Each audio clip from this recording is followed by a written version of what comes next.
guys. Hello. Hello. As you can see, guys, we are in the third episode. Look at this little loading screen we have on our hands. I love it so much. Artie did it today. Very cute. It's so cute. I can't take it. He's very cute. And speaking of cute, let's talk about our wonderful little players here. Artie, who are you? Hello, everybody. I'm Artie. I play Kovah, or Young Netterfoot, in the Ballad of Ennersval. And you're also an artist. Okay. Swifty, whomst are you? I am Swifty. I stream on Dog Swift and also do art. Haha. And I'm playing Roots. Yeah. Wonderful, wonderful. And next we have Reb. Reb, who are you? Hello, I'm Reb. I am an artist of many sorts, and I play Wick, and I also stream. Yes, and you should follow, absolutely. And we have Shnu. Who are you, Shnu? I am Shnu. I play Kari in this campaign, and I'm also an artist. Oh, spoiler. Oh, Spoiler. Don't panic. Oh my Don't panic. god. Don't panic. I know how to use a brush and a stylus. What? And I know a thing or two about polygons. Yes. That's Oh, crazy. God. That's crazy talk. Come on Yeah. now. All right, well, and I'm LadyVignette. If you are here for the first time, welcome, welcome. We had some new people following, such as Jimmy right here. Hi, Jimmy. Oh my Welcome in. god, Jimmy. Is that Jimmy? Oh my god, it's real? Jimmy. Guys, don't panic. It's Jimmy. Oh my god. All right. Well, before we get into this, into the episode, we have a couple of things to discuss. First of all, the music that you'll be hearing is from Syrinscape, which is a very nice resource for tabletop campaigns. So check it out if you need some music for your own D&D. Oh, Ritz is receiving an inspiration already. Look at that. Thank you, Yeah. Dizzy. Thank you. I'm also Yes. so happy to see that Kovah has one. I don't know where I got that from, but yeah. You got it at Fantastic. the end of the session last time. Oh. Someone was, worried about you dying. Don't know why. Don't know why they were worried, honestly. But here we are. Here we are.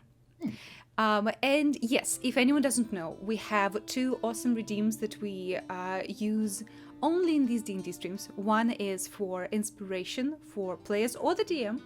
You need to specify in the redeem who you wanted to give it to, and they shall have an advantage or on a roll of their choosing. Did And you the raise second, the price on them? nope, it's the same. Was it 2,000? I don't know. No, I don't remember. Artie, I don't remember anything. Okay. Weeb, no. Weeb is giving me inspiration. Ooh la la. Weeb. Don't mind if I Weeb. do. Thank you. Damn. That sounds pretty good to me.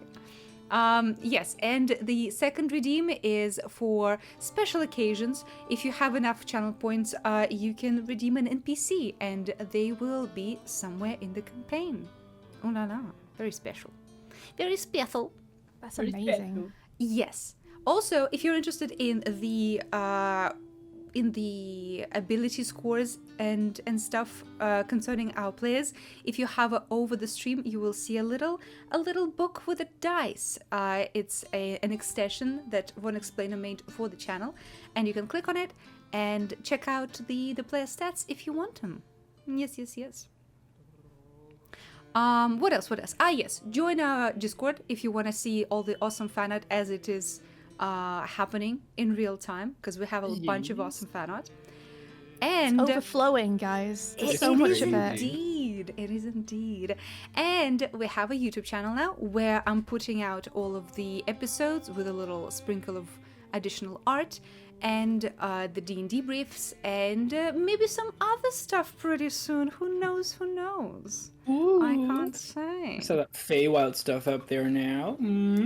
Oh yeah, the Feywild stream we did with EOS is there, which is so fun. I really enjoyed it. All right, is this all for announcements? I'm thinking yes. If I forgot something, I'll mention it later. Oh yeah, something very special and very important. last episode, we had an amazing moment where Ritz regaled us with a song called Country Toad. And let's just say that things escalated since. And you guys get world premiere of the song Country Toad. It's gonna be on YouTube later, but for now, you guys get an extra special sneak peek. So, without further ado, Wow. let's check it out.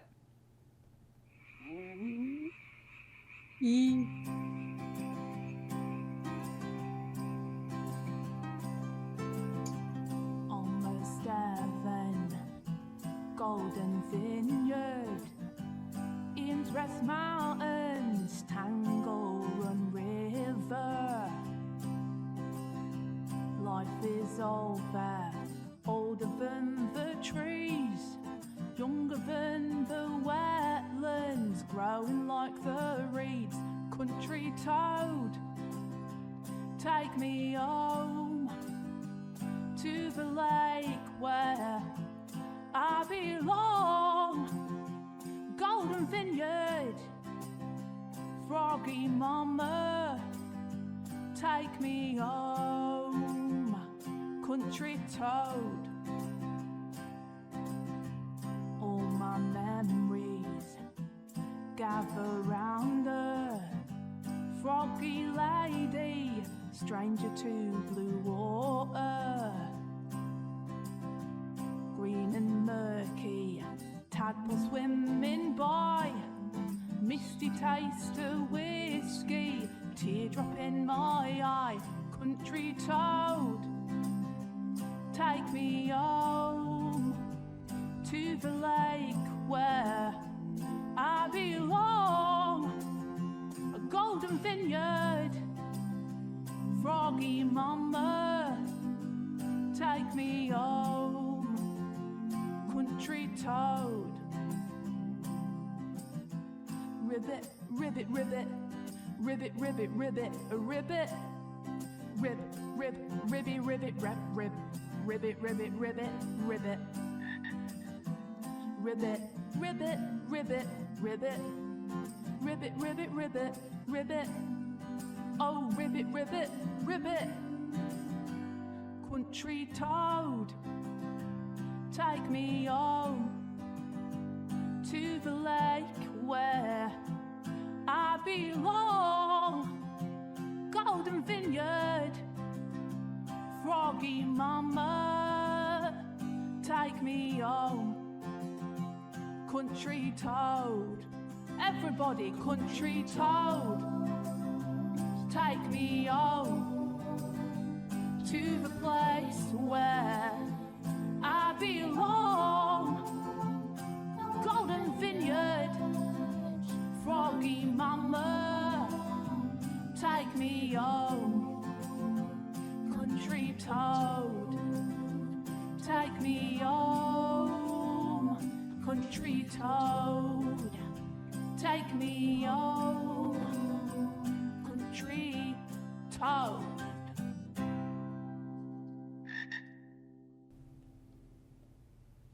Well, that was the song. Well, guys, Oh my god! isn't it amazing? Isn't it amazing? That's so cute. Yes. Well, So, Special thanks to Juno, who wrote all Yes. the lyrics and did all the mixing. yes, Juno Yeah. wrote the lyrics, did the mixing. It is amazing. Thank you, Swifty, for amazing voice, amazing singing. I loved it so much. Thank you, V Shnu. and Shnu. Oh yeah. Well, my part is not yet in the video. So when we put it on YouTube, probably next week, there's gonna be a karaoke version, and it's gonna be very cute.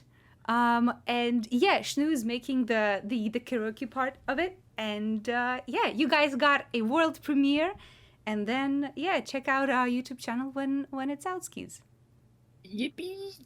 Yippee! I love it so much. I've been listening to it and singing along the entire week. Aww. Yep. That's so cute. Aww. You guys are so cute. Oh. All right, and on that cheery note, Whiplash. yes, Whiplash. on that cheery note of whiplash, we should probably talk about where we stopped last time. What? What's been happening? Who are you? And who's about to die? So, last time we rolled for whoever makes the opening narration, but I think this time it's pretty clear that it should be Kovah that is taking us through the previous episode. So, Kovah, what Yes. happened last time on the Ballad of Ennersval? So we left Svante's farm. We left the box with him because the aberrations were after it, so they wouldn't follow us. And Tuft, Svante's dog, would lead us to these pixies, these wingless pixies that Svante's befriended. So we got there. It's a village full of wingless pixies wearing plants as clothing and keeping animal companions with them. They seem to even be trying to teach birds how to fly with them as riders on them. It was very impressive. And even in the middle of the village was a destroyed wizard tower. When we got there, we were greeted by a pixie named Daisy Drop, who led us to their leader named Salvia, Lady Salvia.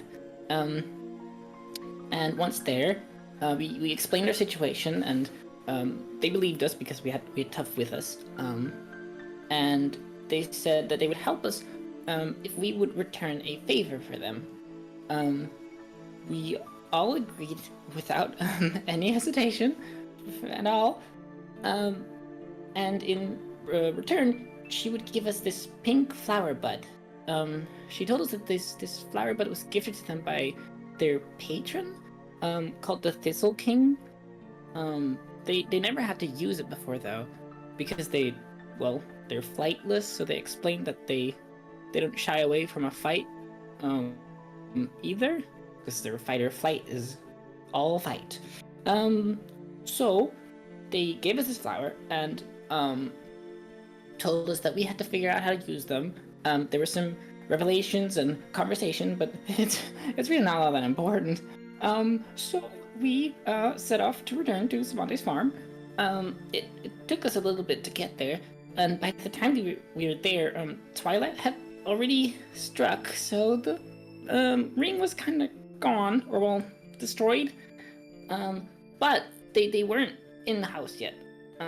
So Wick and Ritz launched into the house, Wick grabbing the box to keep away from the aberration, and Ritz making sure that people in the house were safe, while Kari kept Shadow and Aberrations busy. She cast this shielding spell over herself and used her shield to fend off any attack coming her way. I helped the bud, so I started making my way over to the house. I protected myself from any aberration, and Wick managed to keep the box safe and shook off some effect from the aberration that tried attacking her. And Kari joined Ritz and Wick in the house, still blocking any attack coming her way, and cast a command spell on the aberration, keeping it in place so that I could easily use this flower bud to trap it, which I did. So it was trapped. After this fight, we decided to take the horses and get them ready while the pixies returned around midnight. When me and Ritz were getting the horses ready, talking about magic and such things, Kari and Wick discussed their pasts. Kari about her past as a warrior and how she hung up the sword quite recently, and Wick telling her about metal horses with spinning legs. Then the pixies started to arrive. Svante got himself all dolled up, and we all tried the same in our own ways. Then the rituals had to begin. We went over to a well where Lady Salvia poured this honey and wine into the well, and it began to drip up and then down from the sky. And the pixies started to take turn in drinking this liquid, so we decided to join them. nothing weird happened. It was kind of a daze afterwards, but sure, it was fine. We did learn that the favor from the pixies was that they wanted us to track down whoever stole their magic book. The magic book from this wizard whose wizard tower was there and who was named, we check, Moldick the Meddlesome? Gotta check that one again, but Hey! they had one clue for us.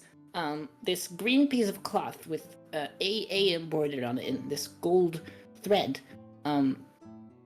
Kari put me and Ritz to bed, and we had a conversation with Daisy Drop that went okay.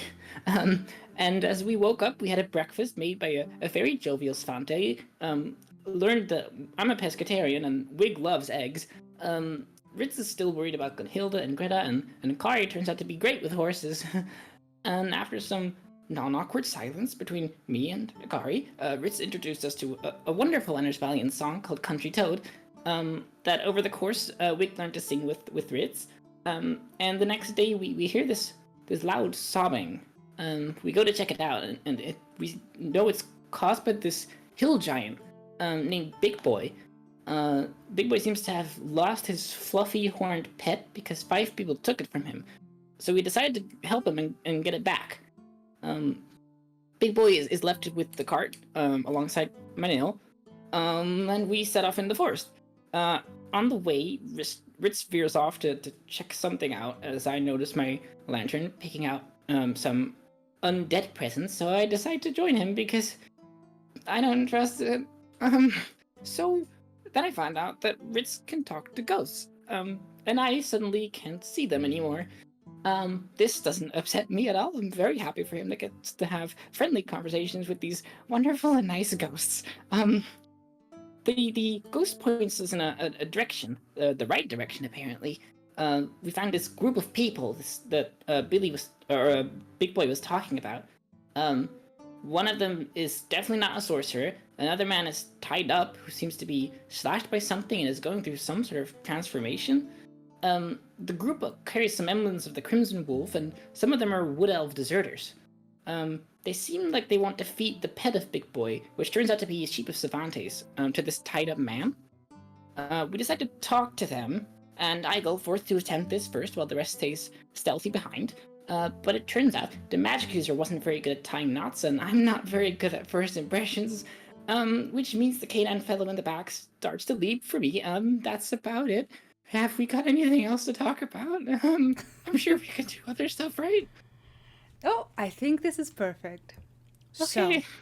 So, yes, after quite a bit of trekking through the woods, you did find those 5 people, and Kovah stepped out to talk to them, to set the scene. They are in the clearing right now. There's a campfire, and Kovah is about 30 feet away from you guys. The rest of you, the 3 other adventurers, are hanging back in the tree line, so far unseen. But when Kovah starts talking and the leader of the group gives him a little warning, the ropes around the newly turned lichen snap, and he jumped towards Kovah with apparent desire to maul. So, this is where we will start, and as you can probably imagine, we will need an initiative from everyone. So, this is Why going would to we need be that? a theater of the mind kind of combat, so don't worry about initiative trackers. Just tell me things and I will write them down and we will resolve them as we go. There's no combat scene yet. Yeah, that's what I'm talking about. I don't think we're going to have one. Oh, no, because I no. don't- In, like, the initiative, we can't roll it yet because there's no combat. Like, you can roll tracker. your dexterity and tell me what it is. Okay. Mm-hmm. Dexterity. So everyone roll a dexterity check. Oh no.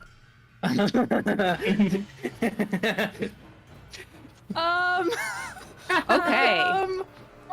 Nice. Nice. So, this is great. Oh, by the way, chat, while they're already in despair, I will tell you that we have a very special thing that's going to happen when someone from the player characters rolls a natural 20. But looking at those rolls, we might not get to it today.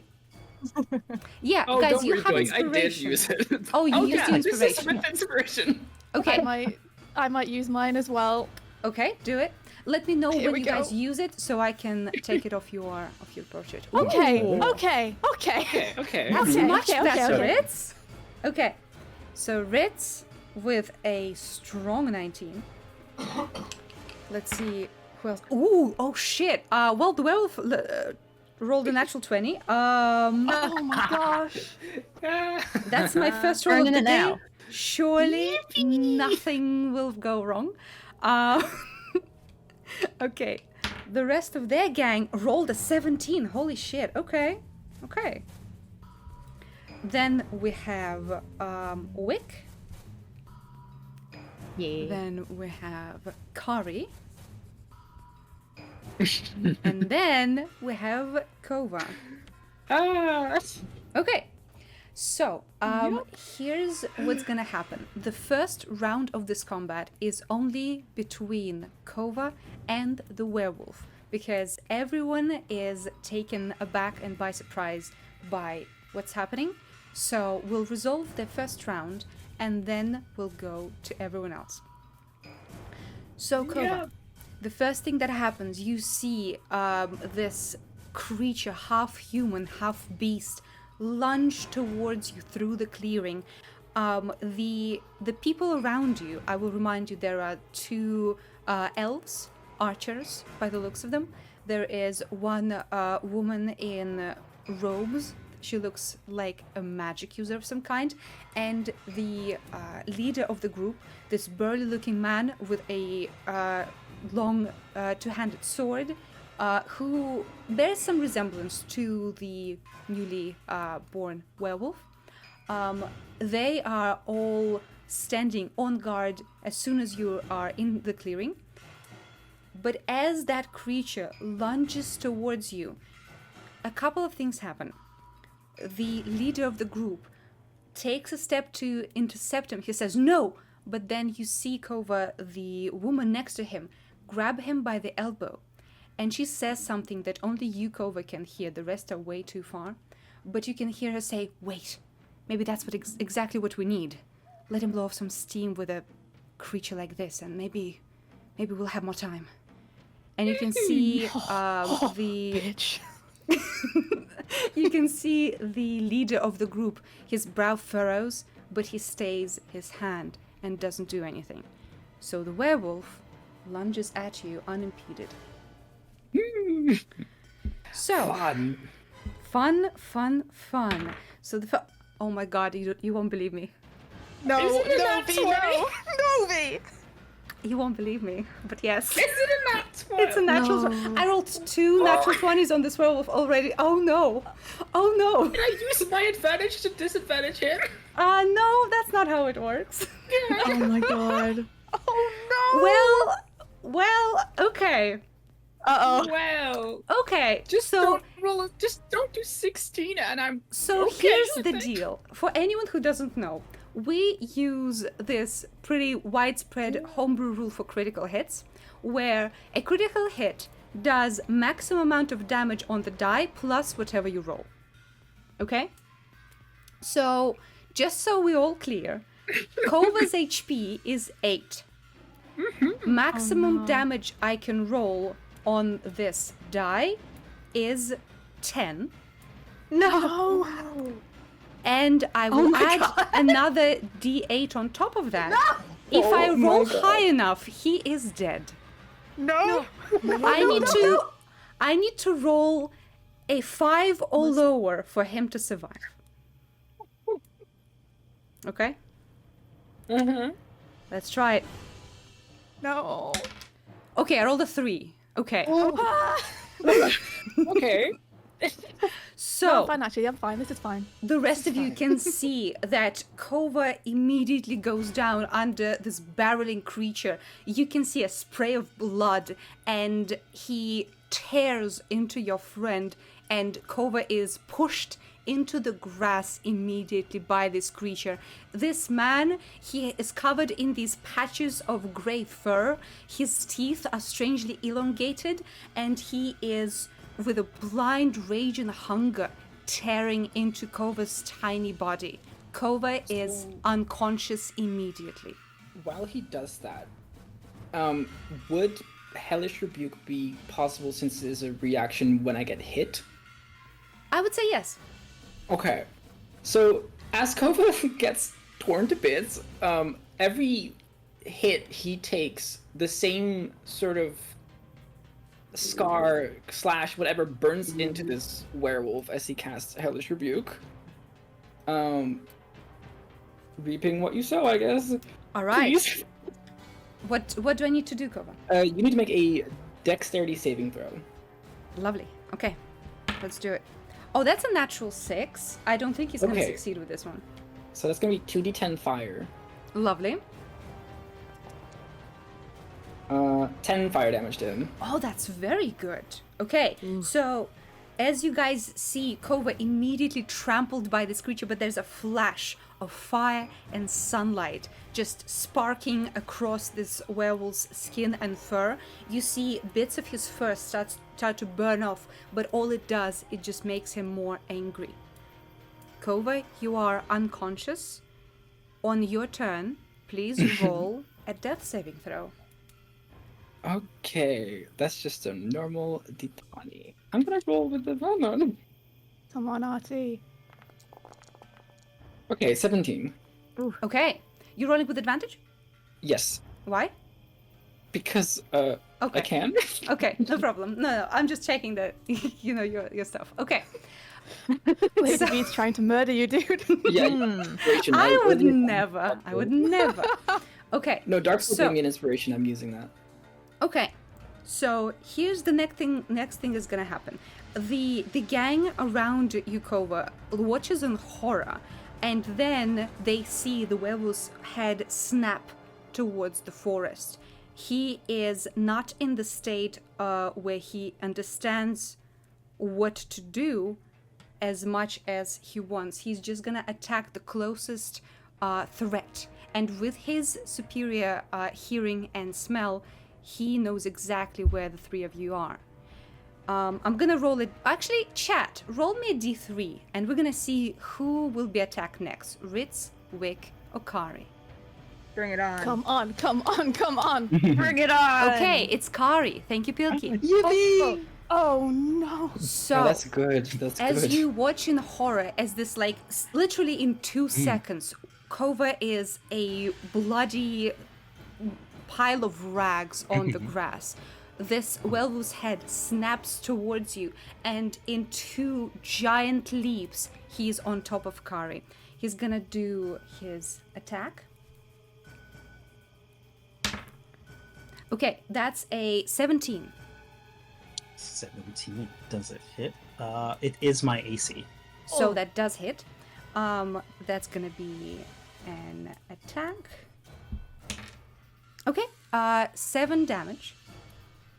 Chonky. Yeah, 7 slashing damage. And, oh, by the way, both Kovah and Kari need to roll a saving throw, but I'm gonna roll it for you guys, and I will not tell you the result. Kovah, what's your constitution plus? That's a +0, baby. +0, baby. Okay. All right. And Kari, what's yours? Sorry, what was the question? What's your constitution bonus? +4. +4. Amazing. Okay. So, guys, you can see Kari get a slash across the chest. You see her armor getting darker with blood, and the werewolf is just snarling in your face. Ritz, you are next. Holy shit. Okay, Carrie can handle herself. Ritz is gonna bolt straight over to Kovah. He's whipping out his side bag as he goes and pulling out a medical kit. and he's Ritz, gonna sit down and just try and. To do that, you would need to risk an attack of opportunity from the werewolf. Totally fine. Okay. All right. I'll activate the rage. Oh my on the way god. over. Oh my god. It's an. Are you kidding me? No, I'm not. I'm really Oh not. my God. It's not funny. Oh god. Okay. Okay. Holy shit. I did not expect this. I promise I'm not trying to kill the party on third session. Yo, we this should've werewolf be given- popping off. We should have given you something on that 20s with the visual. Oh my Like, this god, is- apparently. Okay, so Ritz, it's gonna be 10 plus 6, that's a 16. Okay, and that's halved, right? Oh. Yes, it is halved. Correct. Oh, wait. Okay. Did you rage? Yep, I'm raging. Okay, good. Okay. Just checking. Oh, Ooh, baby! baby. All right. Well, you run towards Kovah and you get slashed across the back as you go. You feel the searing pain across your neck and back, but you continue running, stumbling over your feet, and you get to Kovah, and there's already a pool of blood around him. What do you do? Shit. Hold on, Kovah, hold on! And I'm taking out the medical kit. I'm trying to stabilize him. Okay. Do you have proficiency with medicine? I don't. I just have a medical kit. In that case, I will need you to roll medicine check. Okay. All right. Lovely. Yes, you stabilize him. There are too many wounds for you to fix this quickly. And you just like push at the slashes, hoping to stem the tide of blood that is pouring out of him. And you're hoping that whatever happens next gives you enough time to get him a little bit like to safety where you can patch him up really. But he's stable. Very good. Next is the gang. As soon as the werewolf jumped towards the rest of you, you can see that the leader turns towards you and says, "Intruders! Intruders!" And he gestures with his sword to the archers, and the archers draw their bows, and each one will do one attack, one to Wick, one to Kari. Fuck off, mate. Don't I have a big, thick werewolf in front of me to absorb this? A werewolf shield, if you will. A Yeah. werewolf shield. Unfortunately, no. They can walk around, so he doesn't give you full cover, and there is a clearing, so they can find a way to attack you if they so choose, and they choose. Damn them and their so legs. let's start with Wick. Oh, that's a natural one. So one of the archers draws his bow a little too quickly, his hands trembling, and you can hear the twang of a broken bowstring. And he starts cursing in Elvish, and the rest of his turn will be spent trying to fix his bow and restring it. The second one is attacking you, Kari. Oh, Amateur. that's a 10. I don't think he's gonna hit. Ooh. No. Yeah, the arrow flies way past your head and is lost in the bushes. And the rest of them, we have the mage and the leader. The mage will focus her attention on... Actually, I need another D3 in chat. Someone roll a D3 to see Why who... not a D4? Oh, you want in on this? No, Kovah, no. Okay, 2. Lovely. So there is a flash of recognition on her face as she looks at you, Wick. And then a slight glimmer of fear as she readies her magical components and casts. She's gonna cast... She's gonna cast Witch Bolt at you, Wick. It's gonna be an attack, a ranged attack. I knew it. 13 What is that against? against your AC. No, doesn't hit. Lovely. So you see a flash of lightning zap towards you, and just in time you duck under it. You can see a blackening mark on the tree behind you, but you are unharmed. She curses and does a couple of steps back to put more distance between you and her. And the last person to go from their group is the leader. He looks at all of you. He looks at you, Ritz. What is he gonna do? Chad, I need a d20. How merciful is he? He's going to be bowled over by my winning personality, obviously. Oh, I'm sure. I'm sure. A 9. So he strides towards you, Ritz, and says, "Do not touch what belongs to my brother." And he will try to attack you with his sword. Shit. Shit. Is that for me? I don't belong to nobody. All right, Wow. 15. That is my AC. Meets it, beats it. Meets it, beats it. Okay, so that's gonna be a 9 slashing damage. Do I Halved. round that up or down? You round it down. You always round down. Okay.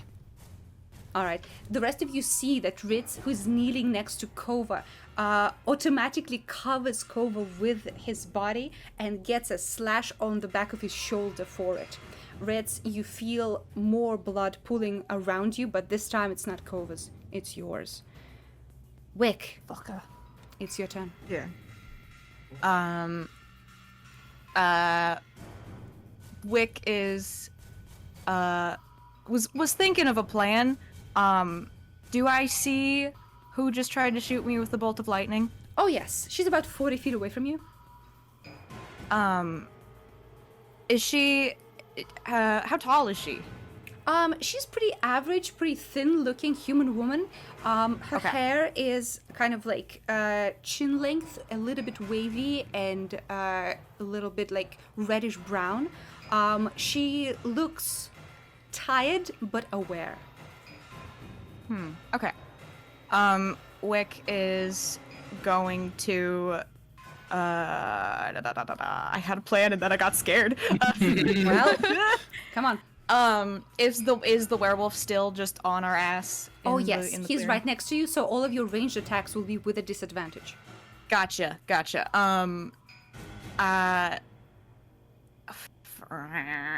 She's gonna take a shot at the mage. Okay, you're rolling with disadvantage. Go ahead. Oh, why disadvantage? Because It's a the werewolf. werewolf is right next to you. When someone is like threatening in 5 feet of you, you get disadvantage on ranged attacks. Oh, interesting. Yep. Interesting. Has the werewolf taken its reaction already? Because it Yes, the yes, he opportunity has. attack. Okay, cool. I'm gonna move away from the werewolf then. Good idea. Yes, you saw yes, him yes. slash at Ritz.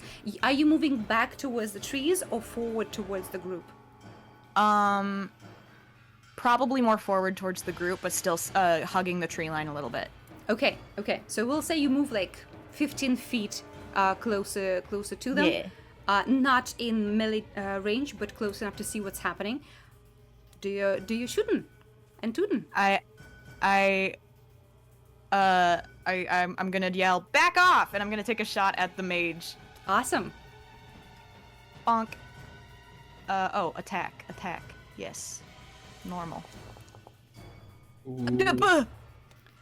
11? Well, thankfully, meets it, beats it. That's her AC. Oh, Fuck yeah! rare Roll that dog. damage. Cannon. Oh yeah. Damage. Oh yeah, that's what something you should do. Nice. Yes. Ooh, that's I very feel like good. okay. And I don't know if how like non-lethals work in this game. If So I do not believe you can non-lethally shoot someone. You can Okay, that's try fair. to aim at their legs or arms, but there are major arteries there. That's true. I would allow a melee weapon attack to be Gotcha. non-lethal, but this it's very tricky. Yeah. Okay. And then that's I don't think I have a bonus action. That's my turn. Okay, well, that's very good. Immediately, you shoot her. Where do you shoot her? The leg, like The leg. the feet, not the face. All right. So you shoot her in the thigh. She immediately buckles and screams in pain. You took a huge chunk of her health with this shot, and she is hobbling and trying to move away as far as she can from you. Kari, you are facing down the werewolf. You are alone with him now. I sure can. And I have 2 ideas with the same spell, and I've sent you a DM with one of them. Okay, give me a second.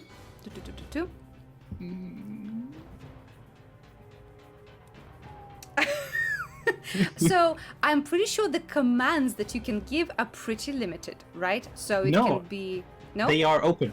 Yeah. So the you command can spell- give more than that there is Yes. on this list. Yeah. So the ones that it lists are like typical commands, but it says you might issue a command other than the one described here. If you do so, the Ah. DM determines how the target behaves. If the target cannot follow the command, the spell ends. Okay, lovely. So you want to do this? Mm-hmm. And I assume you give the command like with mental push towards this creature. Yeah, in this case, because I don't want the others to hear it. Okay, good to know. I'm rolling a wisdom save or what? Yeah, wisdom save, that's right. Wisdom saving throw. Okay, let's see it. Ooh, that's a natural 16. Plus, let's check it out. Plus 0, so that's a 16. Ooh, that is sadly too high. Okay. In So that case, what happens is you send in this telepathic signal, but you feel how dull and far away his human mind is right now. He is currently overtaken by the bestial side of him. It's unlikely that he can speak even if he wanted to. Ooh, That's your okay. action. That is my action, and that is a spell use, so I can't cast another spell. That is correct. You can cast a cantrip if it's a bonus action cantrip, or use any bonus action abilities of your class. Okay. Can I, if I remember correctly, health potions can be used as a bonus action? That is correct. Cool. I'm gonna need that.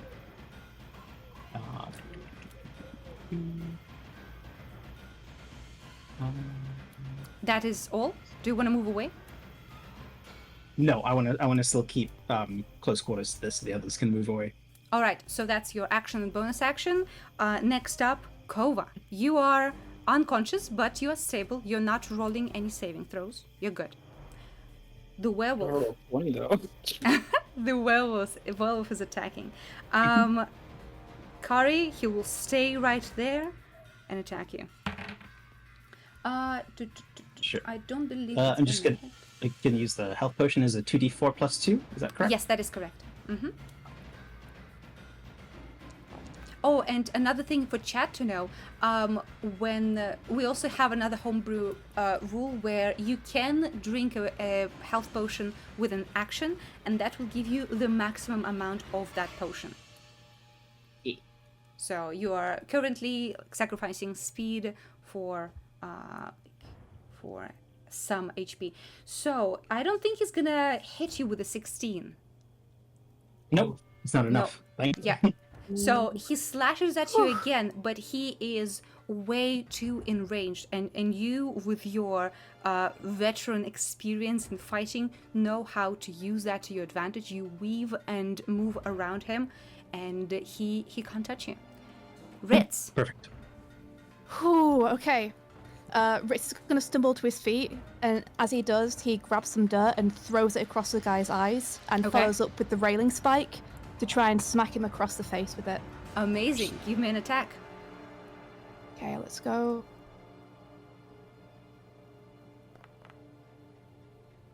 Nice. Ooh, very good. 24. Yeah, of course. He closes his eyes and looks away from the sand, and you immediately use this to your advantage and thrust your spike into him. 4 damage. +2 for rage, so that'll be 6 altogether. 6 altogether. Lovely. Okay, so And then as yeah, he's stumbling back and following that up with a punch straight to the face. amazing.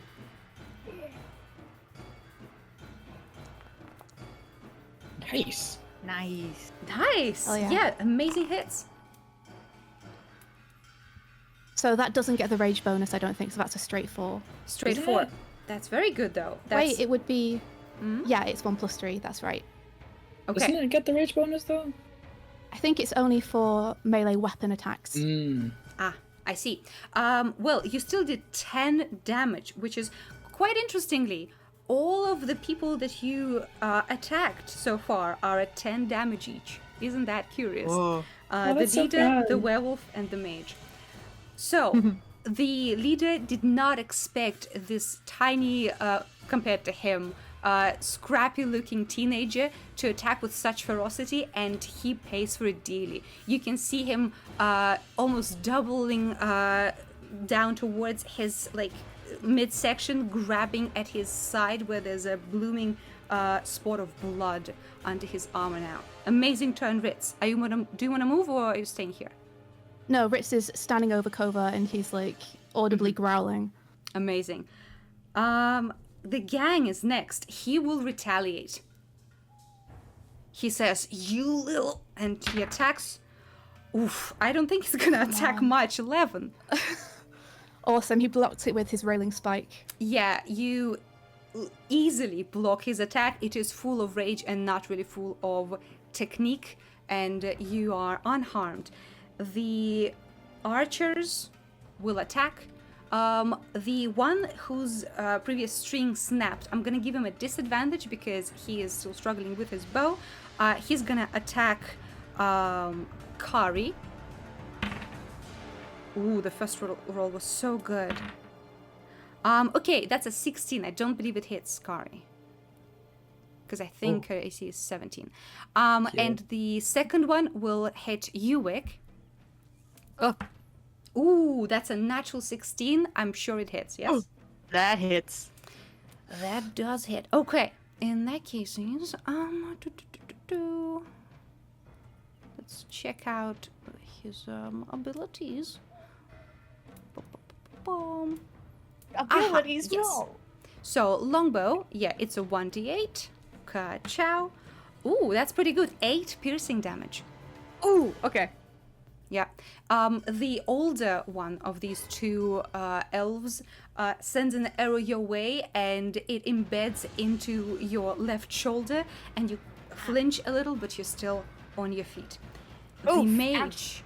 The mage is a little bit scared. She's not looking too hot right now. So she's gonna use her second witch bolt on you, Wick. Oh. Come on, Wick. Okay, that's an 18. That hits. Okay, so that's a 1d12 lightning damage. Oh my god. Come on. Okay. Roll a 1, Okay, I'll try. Do it. Well, that's an 8. Oh! I'm down. How are you looking? No. You down? I'm down. Okay. I had 7 HP.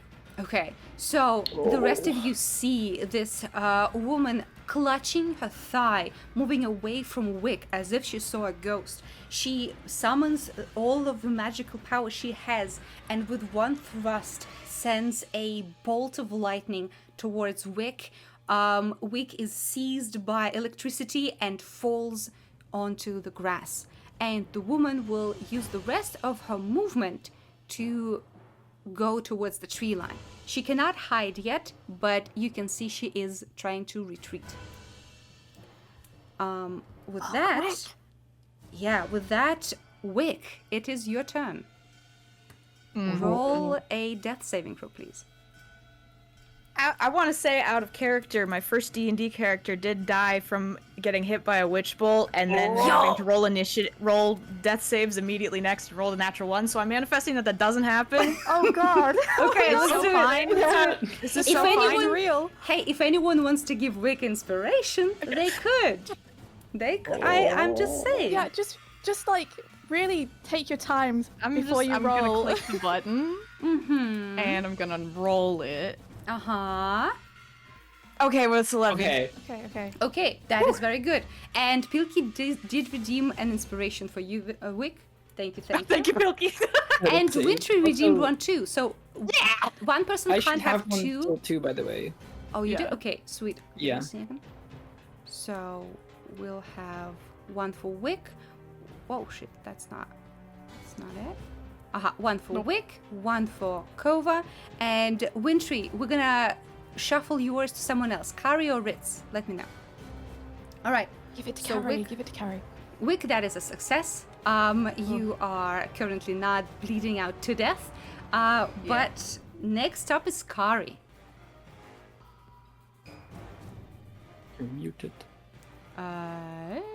No. Hello. Sorry. There's someone at my door. Okay. I have an inspiration. Thank you, It was the werewolf. Yeah, The so to werewolf. recap, Wick just Yes. went down. Yes. Yeah. No. I was listening. I was still listening. Okay. So the mage is running away. I still have this werewolf after me, and now I have inspiration. Okay. If that's the case, is this werewolf still enraged? How's it sort of looking? Oh yeah, he is bleeding, but Mhm. he's not super close to death, and he is just attacking the closest moving target, which is Right. Okay. Okay. In that case, now that I have inspiration, I can do something. I can Okay. do something about that. So I want to cast a spell, and I'm going to cast Guiding Bolt. you. Amazing. At who? The werewolf. The werewolf. All right. Is this a ranged attack? Yeah, I'm gonna go for it. So that means if you're using your inspiration, you're doing a flat roll. Mhm. Go for it. Yeah. Bolt first level. Cast.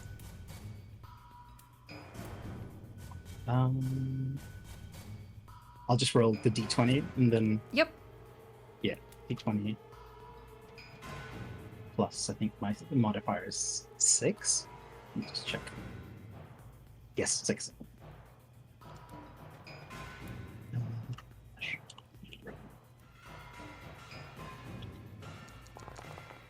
Oh, come on, dice. Come on. Inspiration. You No. Kari just Yeah, I used just inspiration used to it. flatten this Oh, roll no. from a disadvantage to, and unfortunately you're 1 away. His AC is Yeah. 11. Okay. Okay. Can I try something as a bonus action? Yes. So let's I- resolve this. You did use Sure. your spell slot, so mark that down. You are sending your holy magic towards this creature, but at the same time he slashes with his arm and bats your hand away. What are you doing with your bonus? Okay. What I want to do is use my staff and activate its moonlight property. And I Okay. just want to begin to spin it in a circle, recreating the moon.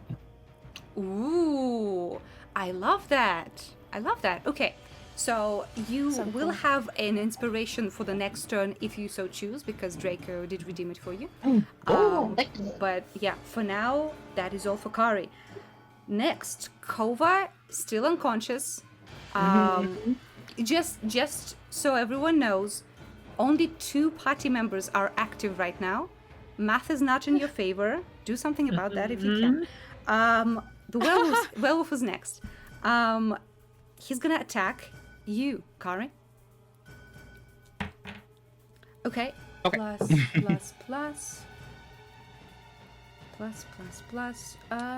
what? Plus 4. That's a 16. I don't believe it hits. Does not hit. Thankfully. Damn, it's a second 16 in a row. Alrighty. I'm so fine. I'm so normal. This is great. Yeah, Ritz, since you're so normal, next you are on the track. What are you doing? How's this guy looking? The guy in front of you, a little bit fucked up, but not on the death's door. Okay. I'm gonna be doing non-lethal damage anyway, Okay. but yeah, I'm just trying to keep him off Kovah. So I'm gonna take another swing. This time, like I'll try and get him at the side, where I've already hit him. Okay. See if I can deepen that wound. Let's go for it. Ooh, and an 8 will not hit, unfortunately. I don't know if I can follow up with a unarmed strike if I don't hit. I don't believe it's connected to hitting. I believe it's connected to you taking an attack, right? Okay, in that so, yeah. case, the foot's gonna come up, and I'm gonna just try and shove him away with my foot and kick him across the Okay. side. Check it later, but I'm pretty sure it's about you attacking, not hitting. But I'm not sure. Okay. It's bad. It's bad, man. Okay. It's Ritz is another kinda 8. fucked up. Yeah, that will not hit him, unfortunately. He recovers from your first onslaught, and as you try to hit him, he grabs your fist, and you can feel your bones crunch in his grasp. Next is... Do you want to say anything, Ritz? I'm just gonna be like, stay the fuck away. Okay. Next is the gang. The woman is using her action to hide. Oh, I'm rolling a d12, not a d20. What? I don't think that's gonna be good. Oh yeah, she's trying to hide behind a tree, but her belabored breaths are quite loud. She is trying to hide, but doing it very, very clumsily right now. She's in a lot of pain. The gang leader looks you straight in the eye and says, "We're not the ones intruding. You forfeited your rights." And he's gonna try and attack you. Okay. All right. Let's get it. It's a natural 7 plus 5. So that's a 12. I don't think it's gonna hit you. Whew. Thank fuck. Nope. Okay, that's pretty good for you. The 2 archers, they see that Kari is currently the one to beat, so they're both shooting at you, Kari. Oh no. Yay. First one is a natural 6 with his plus. It's not gonna help. Ooh, natural 2. Nah, they are way too rattled by this, and they're shooting blindly at the bushes next to you. It's not doing much. Wick. Give me a death saving throw. Yeah. Let's go. 16. Okay. Yes. I Yes. think that's very good. That's very good. good. One more. Yes. Yes. Yes. Okay. Kari. Yeah. Okay. Me spinning my staff around is sort of in hopes in putting this thing into a little bit of a trance to calm it down. How is it looking right now? I would say you can use your action to try and achieve that. I will give you a check to do so, but I will also remind you that currently you're the only healer up, and I am. People are dying. Yeah, they sure are. So the werewolf, it might work, but it might not. So it's up to you. Okay. I assume the closest person to me right now is Wick. That is correct. She's 15 feet away. Okay. Yeah. While maneuvering around the werewolf, I'm going to go and attempt to go beside Wick. Okay, so you will move away from him to get Attack an attack opportunity, opportunity, which he definitely takes. Okay. Plus. That's a 15. That's not That's gonna not hit. it, thankfully. Oh my god, Alright. Carrie is so Okay. clutch. Hell yeah, Alright. Carrie. So you're next so to with Wick? my action, my action now is to use Spare the Dying. I touch a creature who has 0 hit points to stabilize them. So you do not have anything that it heals people. Unfortunately, only spells. You did not use Which I've now- spells this round. Not this round, but I've used up all my Oh, spell you slots. used all of your spells, Oh so you my cannot bring God. her back. Okay. Oh no. All right. Oh so my God. you touch Wick, and there's this celestial soft glow that emits from your magic symbol, and Wick's breath stabilizes, and she's not currently in danger of dying. She's just unconscious. Yay. All Thank right. you. That's your action. You have a bonus action if you want it. Okay, can I use my bonus action to pull out a potion from their inventory? Any. Yeah, I Yeah. don't think you've seen any potions on Wick. You would be. You would have. Okay, Yeah. next turn I can give you this. Give me an investigation on your bonus action. Sure. You can do an investigation. I'll tell you Sure. what you find, if anything. Sweet. Yeah, like even if it's just like taking like a bag from them and sort of spilling out the materials, like that's also fine. Okay. investigation. That's just going to be, it's a straight d20. So. And you do have inspiration if you need it. I do, don't I? Do I just roll 2d20 in that case? You can roll one and see if you want your inspiration Okay. here. Sure. Okay, thank you. No problem. Also 12. Okay, do you want your inspiration? I kind of do right now, actually. Okay. Kind of do. Remember, you can just click on investigation, and if any bonuses are present, they will Oh, yeah. be there. That's true. I mean, I just have the flat 0, so it's... Okay. Oh, thank you. Ooh, that's 19. great. Okay. So just to check, Wick, you do not have any health potions, correct? Not that I know of. I think the only stuff that Wick has is the very basic, like, adventures pack, Yes. and I don't know what comes in that. Yes, you do not Sure, have sure. a healing potion. But Kari, with a 19, I will give you this. Okay. The her body is currently unmoving, but you can see that steel cage in her chest, that metal engine, and inside you see the flame that is a bit diminished right now. That is all you can Okay. understand from that. All right. Next up is the werewolf. So he turns around and jumps towards you, Kari. Oh, that's a natural 3.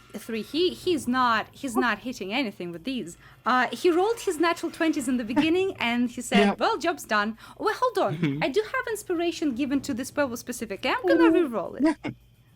I'm gonna forget it otherwise. No, no. That will hit, actually. That will hit. No. Yeah, that's an 18. Teehee. Does hit. Yeah. Okie doke. Let's see it. That's a 6. Yeah, okay. You're up, yes? Better be up. I'm still good. Yeah. Okay, good. And next up is Ritz. You see Kari next to Wick right now. Things are not looking good. What is your move? This guy's like straight face to face with me, isn't he? Yes, that is correct. Okay. Ritz's tattoos flare up, and he breathes fucking fire in this guy's face. Let's go. Let's go. So, for chat, what are you doing?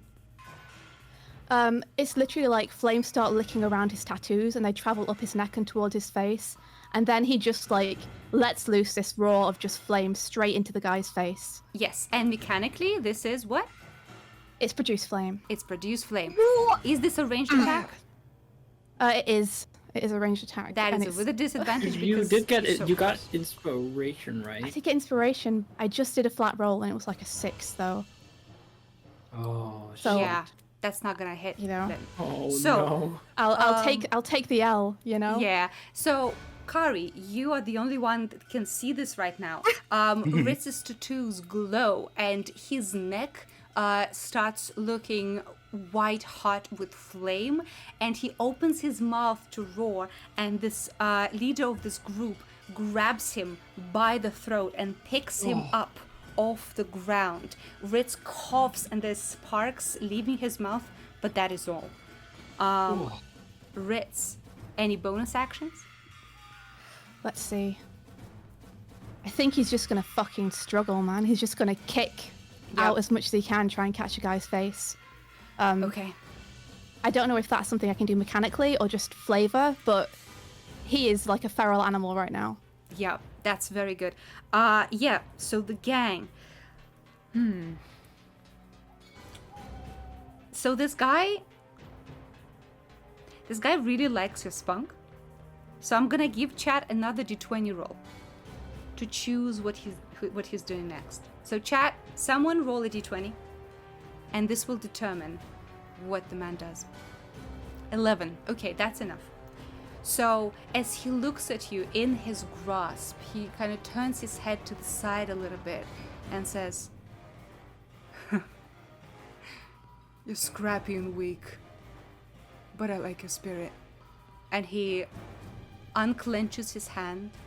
You drop down to the floor, and he turns to Kari and says, take your people and leave if you can.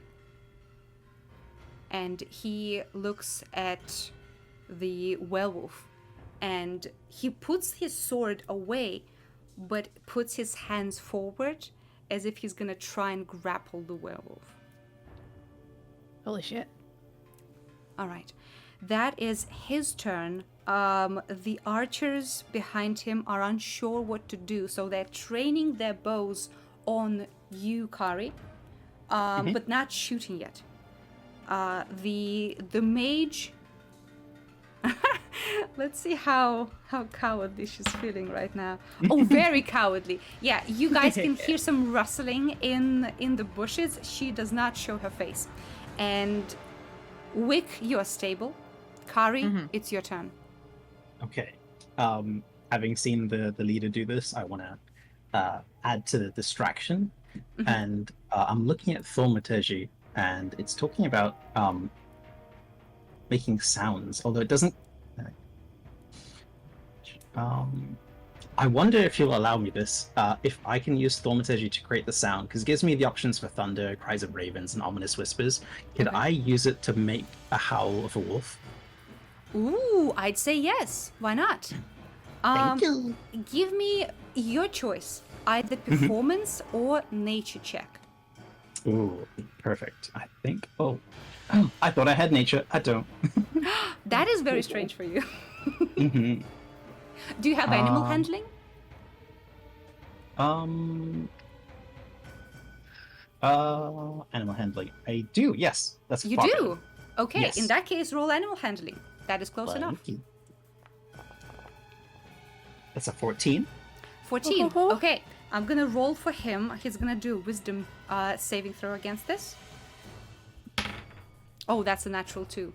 So, Kari, you focus your mind a few feet away into the bushes, and there, Ritz, you can hear the sudden, very realistic sound of wolves howling, and the werewolf's head snaps, and he bounds towards it, and you don't know how long he's gonna be away, but at least right now, he is out of sight, and you are out of combat.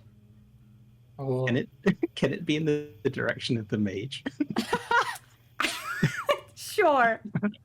Yeah. Sure thing. Yeah. So, Ritz and Kari, you are standing next to Wick and Kovah, who are on the ground, unconscious. The leader is looking towards the tree line where the werewolf went, and he's making cautious steps towards that tree line. The two archers are still with their bows trained on you, Kari, if you make any sudden movements. But you are free to do whatever you want. First, we'll walk up to Kovah to pick him up. If he's not already stabilized, I'll use spare the dying again on him. He's stabilized. You can see Yes, he was. the Ritz did some first aid. It looks a bit shorter because how small the time he had, how short the period. But you can see there are like these swaths of pretty clean cloth. And Ritz clearly did his best to patch him up, but clearly he lost a lot of blood. And with how weak Kovah already was from the curse of the first guest, he will clearly need a lot of rest to recover from this. Yeah. I'll just go and pick up Kovah then, see if I can carry him on my shoulders. That shouldn't be too difficult with his strength and size. Yep. How's Carrie looking, like injury-wise, to Ritz? Though her like armor's pretty thick, I imagine like the blood has been dripping down to like her cloth, so it is pretty noticeable that she's taken quite a bit of damage. Gotcha. Yeah. I'm below 50% at this point. Like if I didn't use that healing potion. Yeah. Okay. Who is nearby? Like is the leader like still there? So the leader is currently like next to the tree line, looking intently at the trees, trying to locate the werewolf. He's less concerned with you and more with where the creature went. The two archers are hanging out a little bit on the periphery, not close enough for melee, but they are both still looking at you, Kari. Their bows drawn. Does the leader, does he look familiar in the sense, like, is it are they an elf? Are they part of the Crimson Wolves? Do they seem like they belong to a faction? Yeah, give me a investigation check. Sure.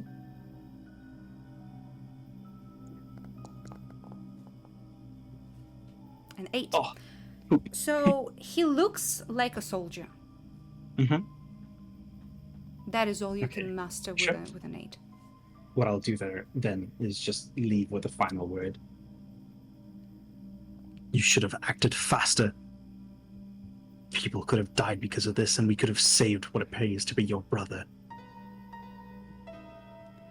He doesn't seem to be very receptive to words right now. At your tone, however, the two elves kind of get a bit more aware. It's unclear if they can understand common, but they clearly heard the steel in your voice, and the strings of the bows get a little more taut. Rit steps in front of her. Fuck right off. Come on, Carrie, we gotta go. All right. All right. So Can I grab Wick if you've got Kovah, or are you taking yeah. both? If you're strong enough, in that case, I can pass you Kovah. If you look like you're able to carry him. I mean, he's gonna try whether he looks like he can or not. Yeah, I so that's think kind of your call. You absolutely can. Like, both of you can carry either Kovah or Wick. Okay. Yeah, we'll give him Wick, and I'll go and pick up. I'll give him Kovah, and I'll go and pick up Wick. All right, so you grab your companions. Kari, when you pick up Wick, there is a scorch mark under her body where the lightning bolt struck. And the two of you hobble out from the clearing, I assume into the forest towards the road where you left your cart. Wait, actually, Yes? before setting off, there is one matter that we've forgotten about. Okay. The pet. The sheep. Yeah. Really? The sheep? The sheep. Really? Yeah, I will angrily go and take that sheep and be like, this does not belong to you. Kari, when you take more God, steps Kari. towards the camp, one of the elves loosens an arrow. It doesn't shoot it at you, but right in front of your feet. Mm-hmm. Do you continue walking? I say in Elvish, put your Okay. bows away. I will give you an intimidation check. Mm-hmm.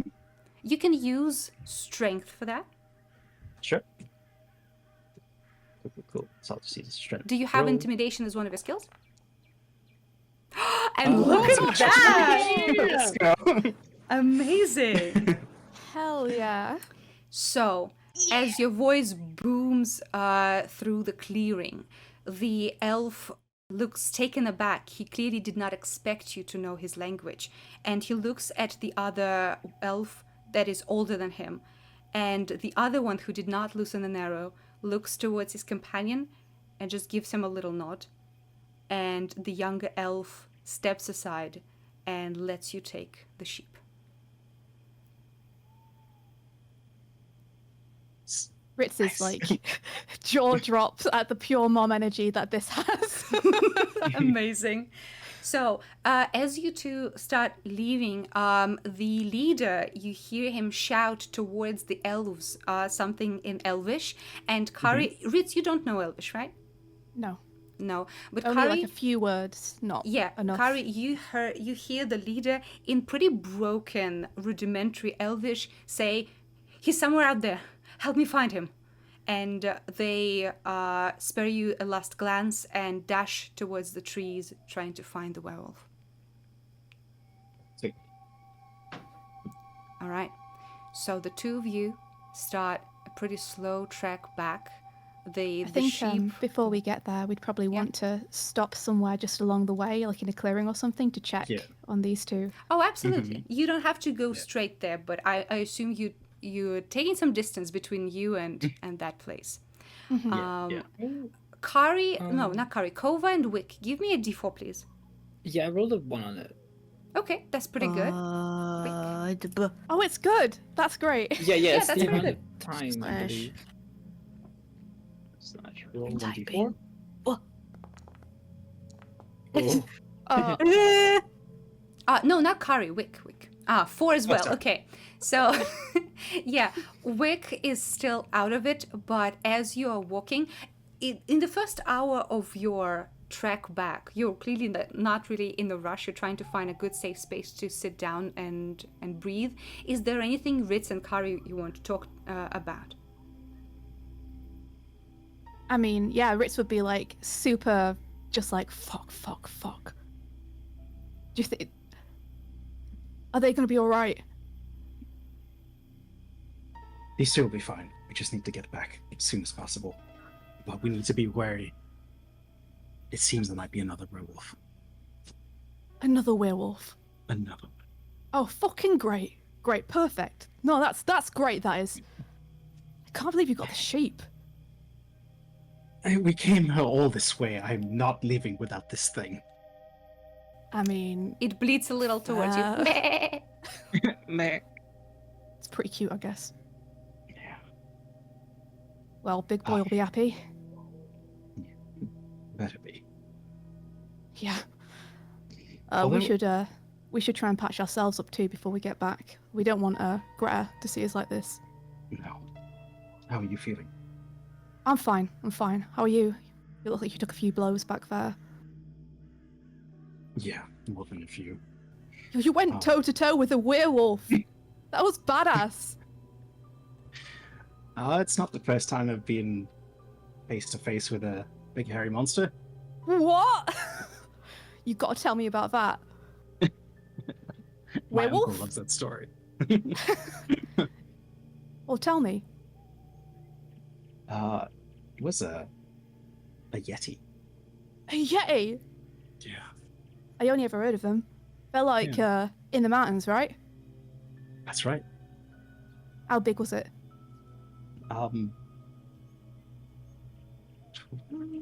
Actually, the DM. How big is the baby yeti? I was like a teenager yeti, so not fully grown yet. Mm-hmm. Are we talking like 10 foot, 12 foot, 8 Yeah, foot? about 11 foot. 11 foot tall. Holy shit. Did you win?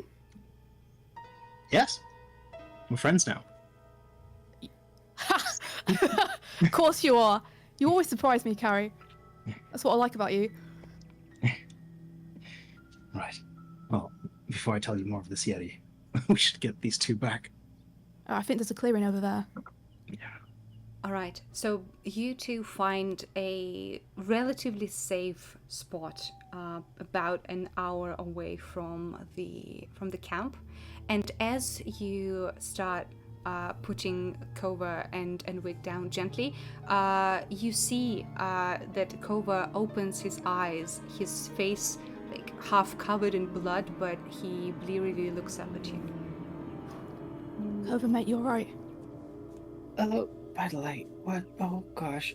Immediately starts checking some like around his neck, around his waist, like his valuables, things that he would have on him. Looks around at what's happening, how everyone's doing. Kovah, give me a Mhm. perception check. Gotcha. Let's see, perception.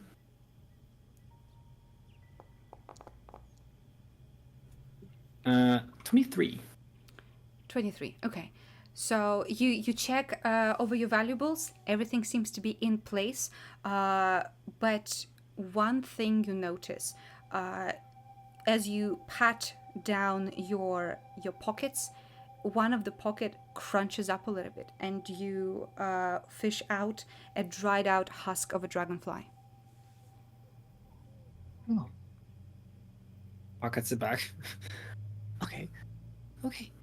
I mean, he'll probably see Wick, and out of Kari and Ritz, who's doing the worst? Who do you think? I don't know. Do we want to just talk numbers, or do you want to give an Like, approximation, Carrie? visually, who's the most bloodied? Ritz is not looking very good at all. He's trying to hide it though. He's, not letting it affect his posture or anything. Yeah, he'll probably, seeing that, he'll stumble, like, immediately stand up, less shocked than he should be, and he's gonna grab, or, like, reach up and grab Ritz's face, almost like a little grandma checking out their, like, grandchildren if they're okay. And as he does, you feel a weird, almost unsettling warmth. And his lantern. No, wait. Don't waste your really magic on me. Don't. Heal yourself. Nope. And he's going to cast healing on you. It's just a 1d6, I believe. 1d6. Just one. Yay! Nice. Sorry. Oka pushes Kovah over gently.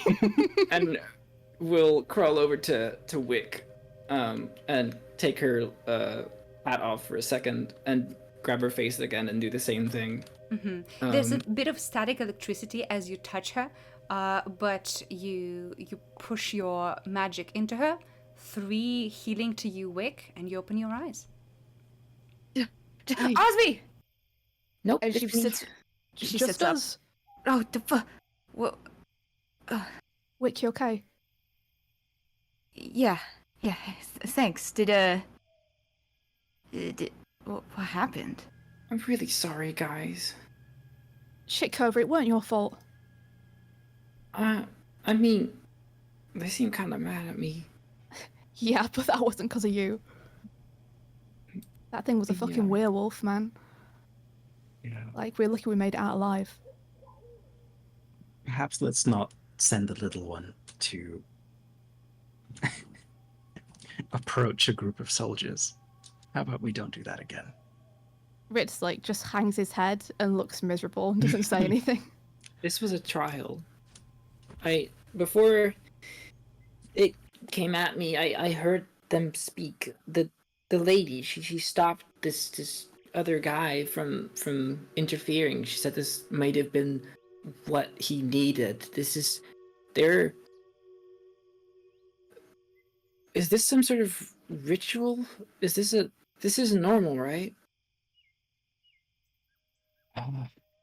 Can't say for sure. They don't seem like they're crimson wolves, so they're not the type to have been werewolves. They sounded more frightful and fearful than anything. They were clearly not prepared for this. I'm not too familiar with the clans, but I believe Crimson Wolf, they're like one of the guys certainly had, I believe, clothing from them on. Yeah, the leader. The elves weren't part of it, I'm pretty sure, but this leader guy, I think, might have been. He doesn't seem, I mean, for a leader to be told what to do is kind of weird, but maybe he's new to it. But he seemed from it. You saying that she was telling him to let it attack you? Mm-hmm. Man, fuck those guys! Yeah, that was... What's the line from? Yeah. Kovah's gonna sit down. Good. And he's going to sort of look down to have his hair fall over his face, but his eyes will glaze over. And he's going to telepathically check on his nail and see how the cart is doing. Telepathically checking on your nail. Normal things to do. So what senses can you get from your nail? I can either telepathically message anyone holding it, or I can remote view it, or I can speak from it. So this is a remote viewing. Let's see, I can... for 1 minute, I can get into a trance. I'm incapacitated during this, and I can see and hear from the token as if it's located, like as if I'm there. Okay. Yeah, so you threw it on the ground, so you can't exactly see the full cart, but you see one of the wheels, and next to it you see bits of a broken barrel one of the whiskey barrels from Battery, and you can hear conversation. You can hear Battery again going into his spiel about how good Pebbleworth whiskey is, and they seem unharmed and pretty calm. Okay. All right. Yo, Kovah. Earth to Kovah. What? Sorry. You What? blanked out there. You alright? You lost a lot of blood. Yeah, I'm fine. I'm just kind of lost in thought. Well, we should take a rest here, Mhm. at least for a few minutes. Do you want me to repair your clothing? Ah, no, I got it. Don't worry. Okay. Ritz will start sewing up the patches in his clothes. Kovah will do the same to his. All right. So, think- yes. Oh, As soon as Wick gets up and is aware of her surroundings, can Second Wind, can I use that out of combat? absolutely. Yes. Okay, sweet. Well, you She's will gonna use. have time for a Oh. short rest as well, if you guys want it. Okay, because it recovers on a short rest. So can Mhm. I Yeah, use it and then absolutely. short rest? Yeah, for Clever. Yay. Love that. Sweet. That's super cool. Is Mhm. it like her furnace like fires up more? She puts a couple sticks in it. Nice. Cute. All right, fans the flame a little bit. Yeah, so all of you take Sweet. a short rest as you patch up your holes in clothing. Maybe use a little bit of water from a flask to wash up some of the blood before you go back to your friends. And yeah, if there's anything you want to discuss, this would be a good time for it. Carrie got the sheep. Sweet. Oh, Yeah. that's good. What happened? Well, the werewolf kind of charged at you, and you went down pretty instantly. Yeah, I'm following that far. What happened after? Wick was Well- like fighting off all the people, and Carrie was taking care of the werewolf. But there were just too many of them. Yeah. They got me pretty good, pretty fast. I think I walked out too far and I got cocky, but it seems like y'all took care of everything, at least. Not really. We were only there a few more seconds after you went down. Oh. It Did- got bad real fast. If the leader hadn't intervened, I don't think we would have made it out of there. I'm just confused if this is what seemed to be a trial or a test to this werewolf. Why did they attack? I don't know, they kept saying, intruders, intruders, you've intruded on our camp. Is this a forest owned by anybody? Well, these lands are contested by the Crimson Wolves and the Wood Elves. And if you're saying that the leader is a Crimson Wolf, it would make sense. Did he talk to you guys at all, or was he just attacking? Or pretty much just attacking. He did speak in Elvish before he left. He said something along the lines of, "He's somewhere out there, help me find them." Oh, you can speak Elvish? Yes. Oh. He'll say in Elvish back, neat. Ooh. Just He says, somewhat "Foggy." confused. Foggy woggy. Thanky wanky. I'll just very plain, like, thank you. Thank you. Honestly, we would have been kind of fucked if Carrie couldn't speak Elvish. She told him to put the bows down. She got the sheep. Pretty baller. Maybe I should have asked. Well, I shouldn't have asked their favorite color. But, maybe I should have don't talked to think Elvish. I don't think it would have mattered what you asked, Kovah. I Yeah, think it you was a bad kind of. idea to begin with. We did kind of send you out there looking very similar to a little sheep. Yeah. We didn't. It's we- okay. I need to project more, I think. Yeah, we could work on that. You just gotta like here. Put your shoulders back a little bit. Puts the shoulders back. Looks pretty similar to before. holding the sheep close to me. Just look at Kovah. Say, "You are like a lamb to the slaughter." Oh. That's a very chill thing to say, Carrie. Yeah. I think the sheep agrees. I give him a little That's pet. really nice. Everybody pet the sheep. Yeah. Yay. The emotional support sheep. Yep, we Alright. need it. As you pet the sheep, you regain some hit points and also some emotional balance. You still look pretty rough. Like the quick sewing and washing up did hide some of it, but anyone looking closely will see that you've been through a ringer. But you feel some of your strength getting back to you, and you're probably going back unless there's anything else you want to do. Kovah, when this is why money is important, because when we get to the city, we're gonna use some of that money to buy health potions, and I'm gonna buy you one specifically. Okay? I mean, if I've got time to take them, that's great. I can normally just heal myself if I've got the window of time. How often do you have the window of time, Kovah? Not often. There you go. she just pats him on the shoulder gently. Okay. Yeah. So, the four of you quietly leave the forest, and about an hour, about a second hour in, you start seeing between the trees the road that you left, and the picture before you is quite serene, but something did change. Namely, the hill giant, Big Boy, is now sitting next to the cart, with his back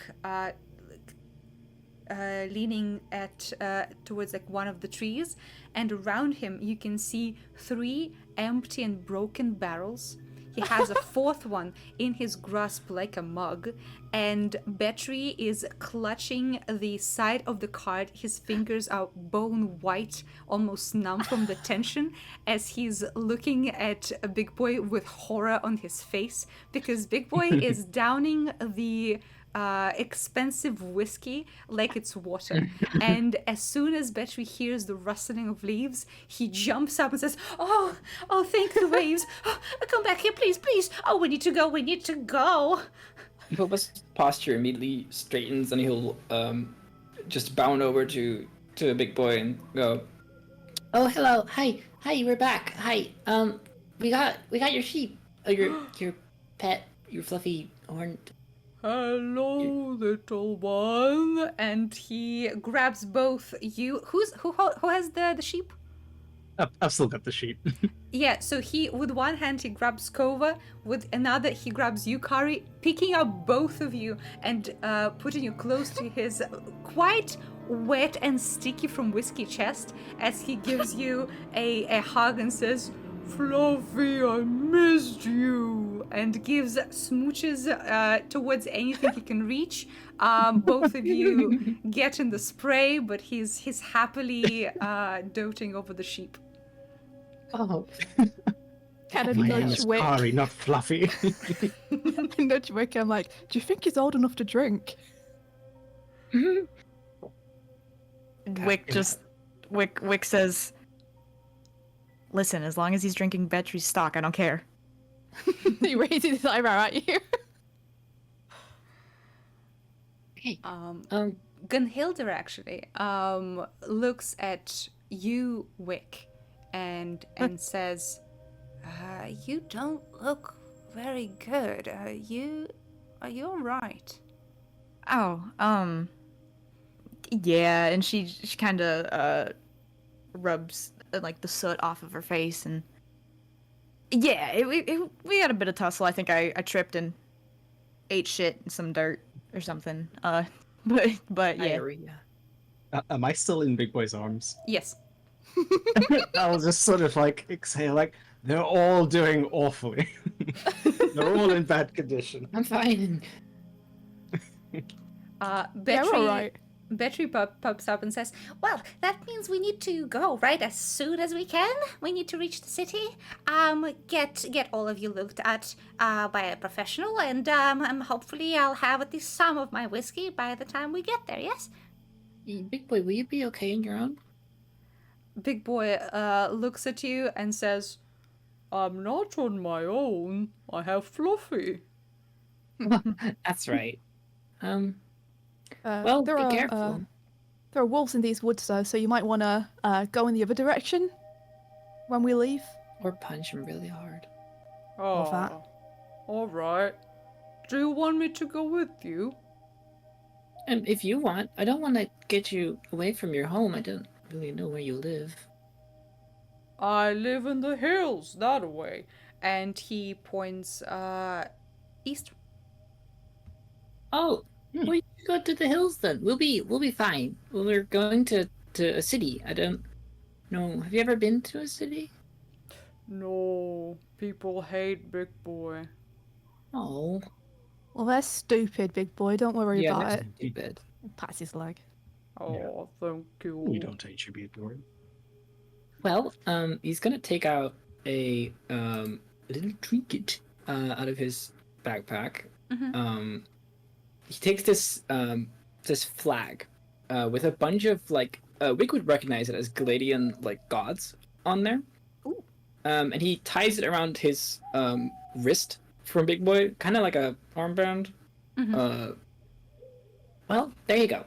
And if I ever see you again, I'll know just where you are by this bracelet. He kind of moves it around with one meaty finger and says, "Smells funny. Yeah, it's been in my Are we back for a married while. now?" No, that's Yeah. not how that works. No, That's the way it but works, isn't it? friendship bracelet. I'm Congratulations. confused. Can you give our Mixed carry back? messages. I'm not sure. I'm just joking, Big Boy. Don't worry about it. Okay. Would He you looks a mind little giving our sad at carry it. back? he puts Carrie down gently and he looks a little sad, but he stands up and says, "Can I take more of this juice with me?" Oh, well, sadly, Betry really needs it for something. But next time we meet, I'll be sure to bring you some. All right. And if you ever find yourself in the city and you find Betry and his Betry, what was the name of your tavern again? I don't have a tavern. I have a business. I make whiskey. So all the taverns. Hey, Big Boy, go to all the taverns and ask specifically for Betry Pebbleworth, and say that you get a discount on everything, okay? Okay. Betryworth. Got it. That's all right, right, Betry? And she kind of gives him a look. Betry gives you a stink eye, but he will say anything right now to get this cart moving. So he says, "Yes, of course. Lovely to meet you, Big Boy. Lovely to meet you. Let's go." Bye. Does Betry have anything of I guess Ennersvalian sort of insignias on him? Something that's denotive of the place? No, not really. As he mentioned, he's from Kingdom of Gilad, so he doesn't really. He looks like a foreigner here. Gunhilde does have the golden doe symbol on her clothing. Never mind. I was gonna yoink something from Betry otherwise to put on Big Boy. That's okay. The Big Boy clutches the little sheep Fluffy towards his face, kind of smooshing his cheek into it. It bleeds a little bit sadly, but doesn't struggle. It knows way too much. And he does a couple of big strides, and you can hear crashing trees and twigs as he starts going through the forest and getting smaller and smaller. Hey, I think that guy liked you, Kovah. Oh, I don't know. I think it's the first time he's maybe been shown a bit of kindness. Yeah, it's kind of sad, isn't it? Yeah. Well, Where'd you I'm gonna get that banner from, Kovah? Oh, I'm from Ballad, but a lot of the stuff I've picked up from people around Morn. Mm, But that makes sense. that one I have beforehand. Oh? Yeah, it used to be me and my brother used to play with it. As if we're pirates and stuff. Ooh, nice. Yeah. Is your brother still back in Morn? No, none of my family really is from Morn. They might be in Galat. Nettlefleet are a bit nomadic, so I don't really know where they've gone at this point. Yeah. Yeah, I get that. Yeah. Maybe we'll meet another one on the road somewhere. Mm-hmm. Oh. That'd be interesting. That'd be kind of fun. Do they Yeah. have the fancy magic like? Well, I guess if they're not from Morn, they probably got different skill sets, right? Mm-hmm. My dad used to be a druid. It's Ooh. mostly nature stuff. Little different. And plants. They like plants. Eating poopers. Yeah. Excuse me? You know, poopers. Druid Ritz- stuff. Ritz, can you elaborate on that, please? Well, Kovah said that when you get a caterpillar, sometimes it turns into a pooper, and then it goes to butterfly after that. Oh, a pupa. Oh. That's what. Cocoon. No, Yeah. you got it. Yeah, you Yeah. got it. Pooper. Bless you, Pupa. Ritz. Yeah. All right. Right, So let's get this cart moving. Yeah. Yeah. Who is controlling the horses this time? I can still go for the role, but before carrying on, can I request a little break? Yeah, Oh. I'm about to do that. So, Sure. as you all sit down, Kari, you get in front. Who is next to Kari in the front of the cart? I'm good. I'd happily sit next to Carrie. Okay. Depending on what Wick would like to do. I think Wick is gonna sit in the back. Yeah, go John Wick. All right. So Ritz and Kari are in front. The horses are starting slowly to move down the road, and here we're gonna take a short breaky. So 3 to 5 minutes. Go dehydrate, rehydrate, and we'll be back with more of the D&Ds. See you in a bit. We didn't die! We're alive! So the rest of your track towards Ennersval is actually fairly calm. As the closer you get to the city, the more the roads are nice and clear, and soon enough the forests change into hills and then change into farms. You have one more night's rest between here and arriving to Ennersval, but the last night of your journey is spent among budding flowers and bushes of a vineyard. You can see now huge fields stretching towards the horizon, and it is middle of the spring right now, so the place is not as green and lush as it could be, but you already see this wonderful presence of life and fertile lands that Ennersval is known for. The night that you spend in these fields, Kari, you see the moon high in the sky, and it's almost full. You feel deep in your bones the power that ebbs and flows with the moonlight, and it is almost at its peak. Is there anything you want to achieve or do while you are still outside the city?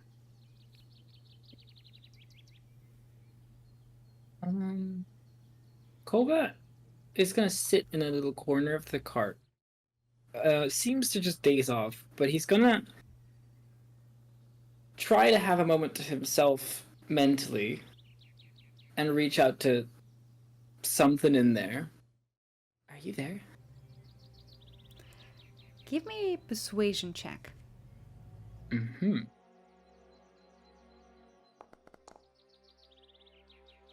13. 13. It's quiet for a long time.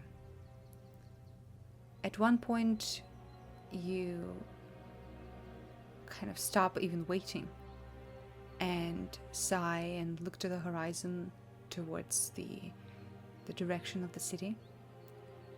And then you hear a rustle of clothing. You instinctually try to turn around, but you hear a whispered voice behind your ear says, "No, don't turn around yet." And you hear something present behind you, someone sitting down in the cart.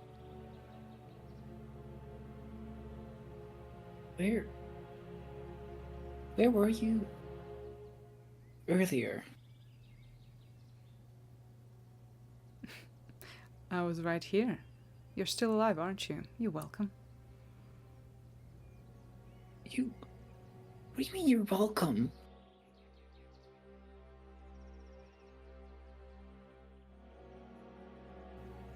Usually people say that when they did something nice for other people and those people are grateful, but I see that for you the concept is alien. Just don't think you're the one I should be grateful to. Who else? Anyone else in this cart?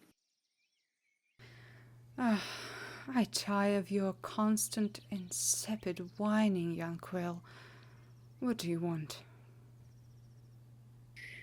Just checking if I got rid of you, but it seems you're still around. Got rid of me? Oh, no, that's not how it works, my dear. And in any case, soon enough you'll be begging for my health. Right. So, tell me why I'm out here. That would be too easy. You'll find out soon enough. Tomorrow. Buy some tickets. And you hear a rustle behind you. And there's nothing. Yeah. Okay. All right. Is there anything anyone else wants to do? Yes. I think at some point, Wick will probably like get out of the cart and because Ritz is sitting up front with Kari, right? Yes. Well, you're currently setting down for the night for the last night before you arrive to the city. Oh, sweet. So we're camping. Mm-hmm. Yeah. She's gonna go over to Ritz and say, "Hey, do you have a minute?" Yeah, always. And she's gonna kind of walk further away from the group, but not like suspiciously, just like a little bit facing differently. And she's gonna go, "Listen, I know you have some hesitations about getting into the city, and you said what I can only assume to mean that people can recognize you there.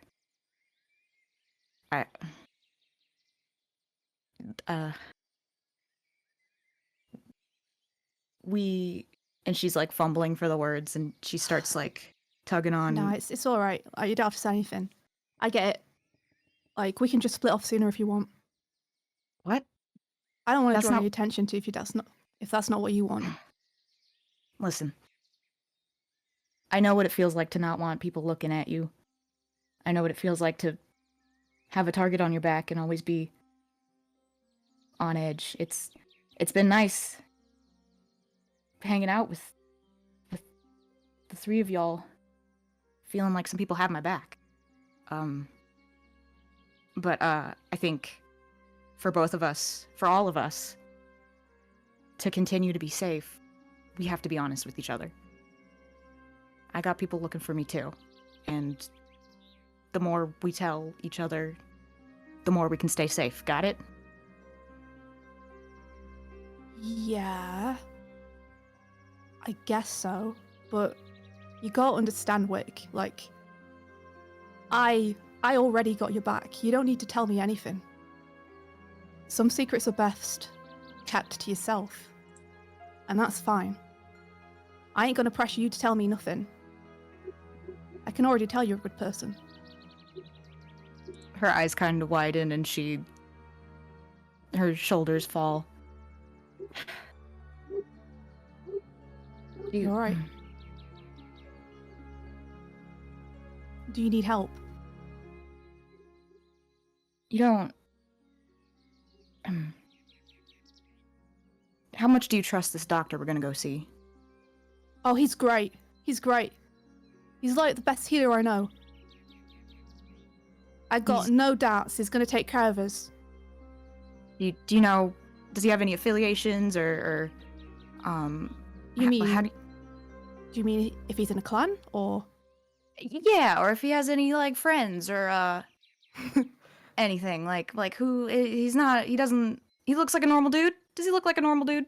I mean, as normal as you can get, you know? The people come from all walks of life, don't they? But he's always been a friend to me. He's been a friend to my family. Can I ask about your family? Yeah. What are they like? It's the most normal way to ask, of course. They're great. They're the best. My family are fucking awesome. No, I'm really lucky. They're great. Are you... I'm not good at talking, Ritz. I think you're pretty good at talking, Wick. And she takes off her hat, and she... Yo, I got a question. Yeah, what? Who's Osmi? And you see her kind of... Her ears perk up a little. Oh. Eh? Oh, yeah. So that... well... Ay. And she puts her hand on the back of her neck. Osmi's my partner. She's my, some may call it a soulmate. Some may call it a girlfriend, or I don't know. We don't put terms on it specifically. It's more of a lifelong bond. Yeah, she always has my back, and I owe a lot to her. Can't remember a time where she wasn't in my life, actually, so this is... That's really sweet. It must be hard to be away from her, though. Yeah, literally, and, like, physically, too. She helps me with all the maintenance going on here, and she gestures to her whole chest furnace situation. I mean, I wasn't going to ask, but it's pretty cool. Yeah, it definitely silver lining makes me feel a little bit like a badass, so, You look so much like a badass, it's unreal. You look like a badass. No! With your tattoos and stuff. Oh man, I love your piercings so much. Where'd you get them done? Oh, well, yeah, well, Osby, Did Osmi pierce your ears? yeah, and, Yo, partner goals. yeah, well, do you know about the Boar clan? I know a little bit, but not very much, to be honest. They are some of the maybe possibly the coolest people you could ever meet. Also I not believe that after good at meeting you. talking. Oh, shucks. But yeah, they do like body modifications and you know, lots of metal. We used to travel around, go to different mines and find cool precious metals and make cool shit and just pass the time, you know? It was really What, cool. you made it yourself?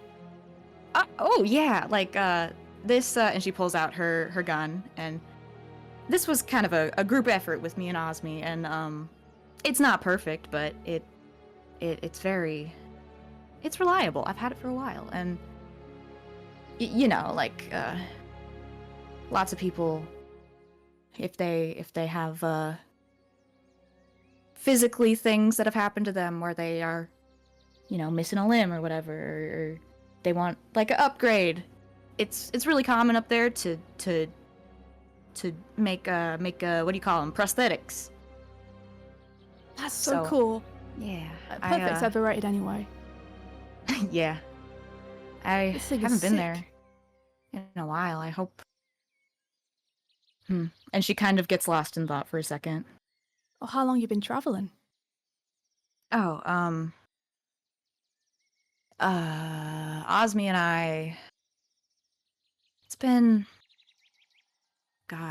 10 years.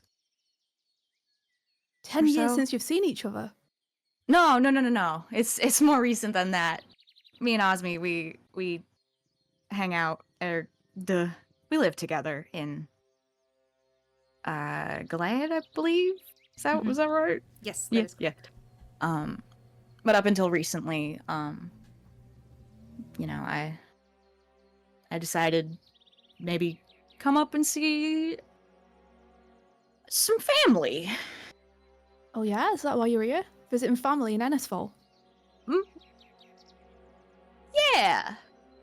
Uh-huh. And well, yeah. Hey, don't worry about it. It's fine. It's fine. Ugh. But you mentioned people chasing you. Is there anyone I should be looking out for? She gets really serious for a moment. Do you...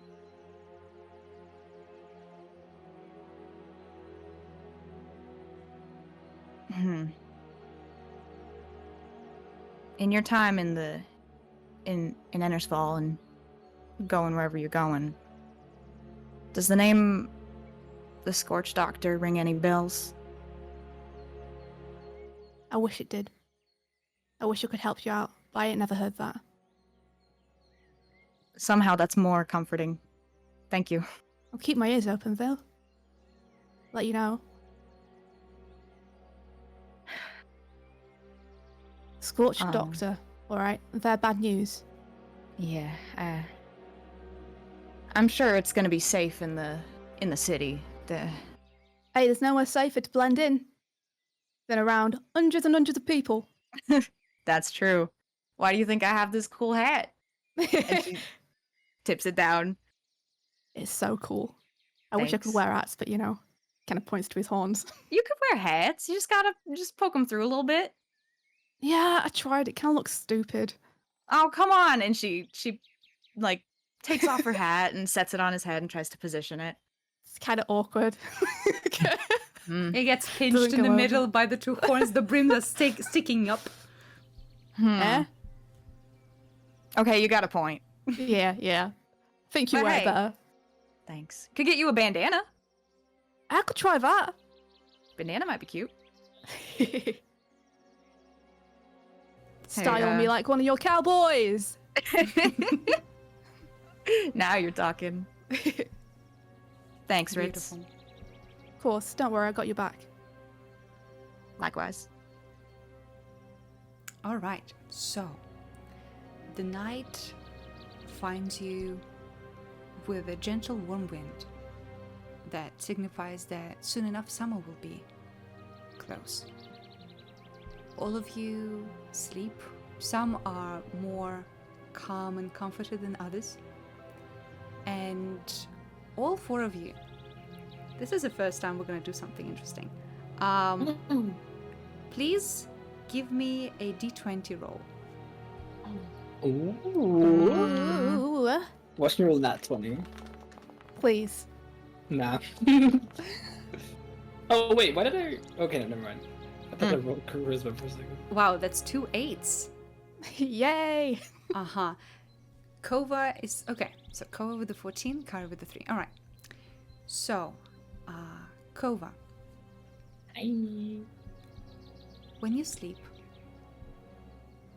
a dream that is very familiar finds you.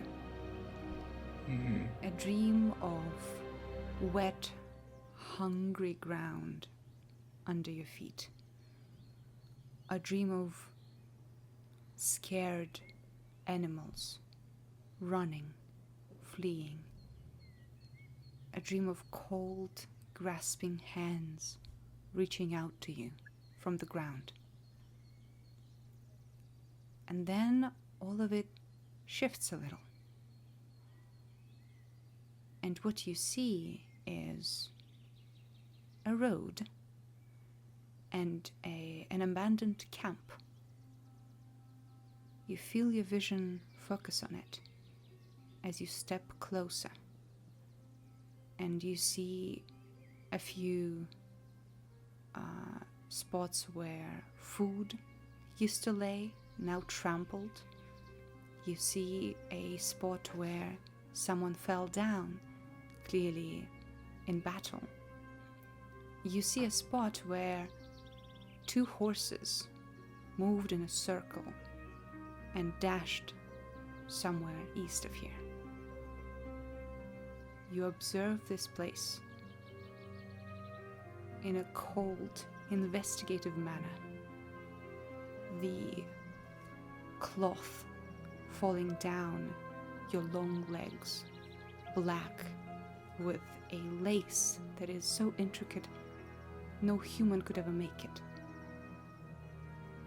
And as you look around, you touch one of the small imprints that looks like a tiny foot of a halfling. Your hand, white with long, thin fingers, is much larger than it. And as you touch it, you wake up. Ooh. It's morning, everybody, and the sun is rising over the fields. The birds are singing, and yeah, you are getting closer and closer to civilization. Pretty much in a couple of hours, you'll be able to reach Ennersval. Cool. All right. Very nice. Good morning. Good morning. Good morning. Wakey Yeah. wakey. Yeah, Hi, everybody. Is everyone good to go? Anyone want breakfast? Rations? I'm good. Yeah, they're kind of shitty you anyway. see Gunhilda actually turned towards you, Ritz, and she says, "We've been actually awake for quite a while. You four were sleeping longer. I guess it's all the excitement. But we have some food over here." And she gestures at the little campfire, and there's a tiny little skillet with a couple of eggs and a tiny Let's little go! slices of Wick carrot on the eggs! side. Oh, hell yeah. Eggs. As all of you eat, you see Gunhilda, even though she's quite tired, and everywhere she goes, her granddaughter is trying to help her out. She looks quite happy, actually, and she says, "The closer we get to the seat of power of the Golden Doe, the more things look up, don't you think? The sun is shining upon us. These are blessed lands." Yup. If it's going to encourage you to eat some eggs, then that's all good. You've had breakfast, right? Oh, of course.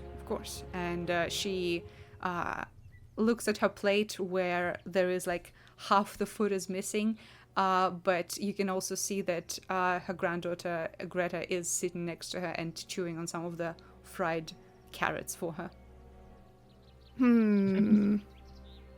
Maybe try just a little bit more, just to keep your strength up. To keep something up, you have to have it to begin with.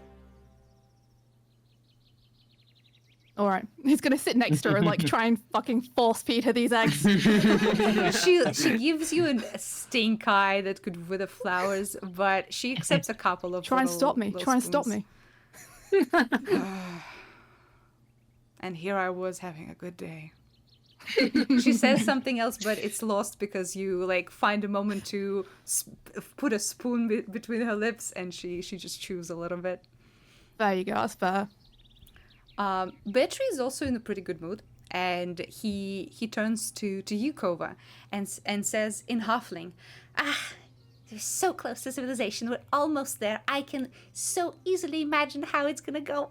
As soon as we're in the city, we're going to the best tavern, and we're showing off my goods, and I'm gonna treat you guys to some food. Why not?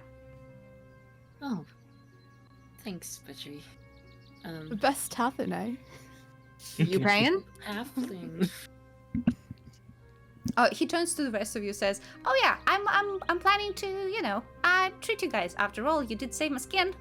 I have a couple of places here written down before I went on this journey. I am a planner after all. So it says here there's a pretty good tavern called the Blue Heel Tavern. I'm sure that's a good place for us to go find beds and probably some good food, something less stale."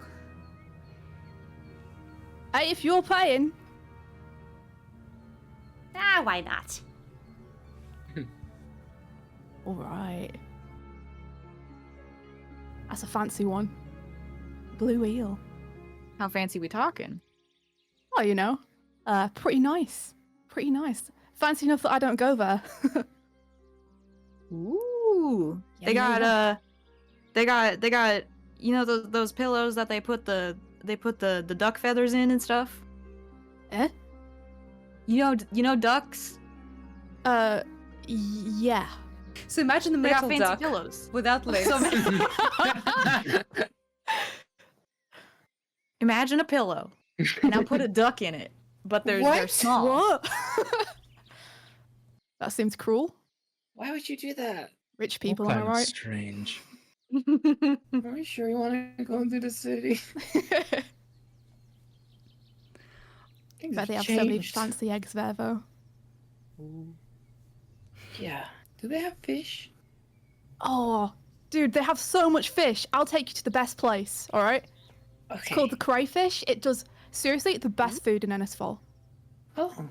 Best sounds seafood. good. I haven't had a fresh fish in a while. So good. Kari perks up. Fish, did you say? Yeah. You guys gotta try the crabs. Oh, The crab abs. perhaps. So crispy. Oh my Kari, god. what kind of food do you eat? What do they make up in the bear clan? Oh, we love fresh fish, and sea creatures of all sorts. We don't have many resources, so we take everything we can get. I don't think little Kovah could stomach it, but it's a delight for us. Ooh. Oh, I love fish. Fish is great. You did mention Gelatis is- vegetarian, right? Yeah. Yeah. I particularly love salmon. Ooh. I don't think I've had any. Oh. When fresh, it melts in the mouth like butter. Oh. Butter. I wanna try it. I'm hungry. Yeah, Betri sighs and says, "Yeah, let's get to the city. All this talk about fancy food got me so hungry." You started it. Yeah. Some As- melted seal blubber. Ritz As wrinkles you his nose. Yeah, as you all settle into the cart and continue discussing the culinary wonders of your respective clans, you undertake the last leg of your journey, and you start seeing signs of civilization in about 2 hours. It's still quite early morning, so the first thing you see is herds of cattle grazing on some of the fields. You see little windmills standing tall between the grasses. And far away on the horizon, you can see towering city. It's not too tall, but there's a few tall towers, and you see a beautiful wall made of white stone that circles around it. And you see many flags and banners of gold and green flapping in the wind.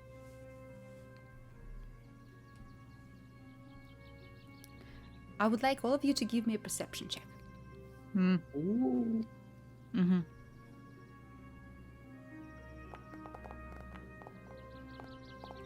Perception.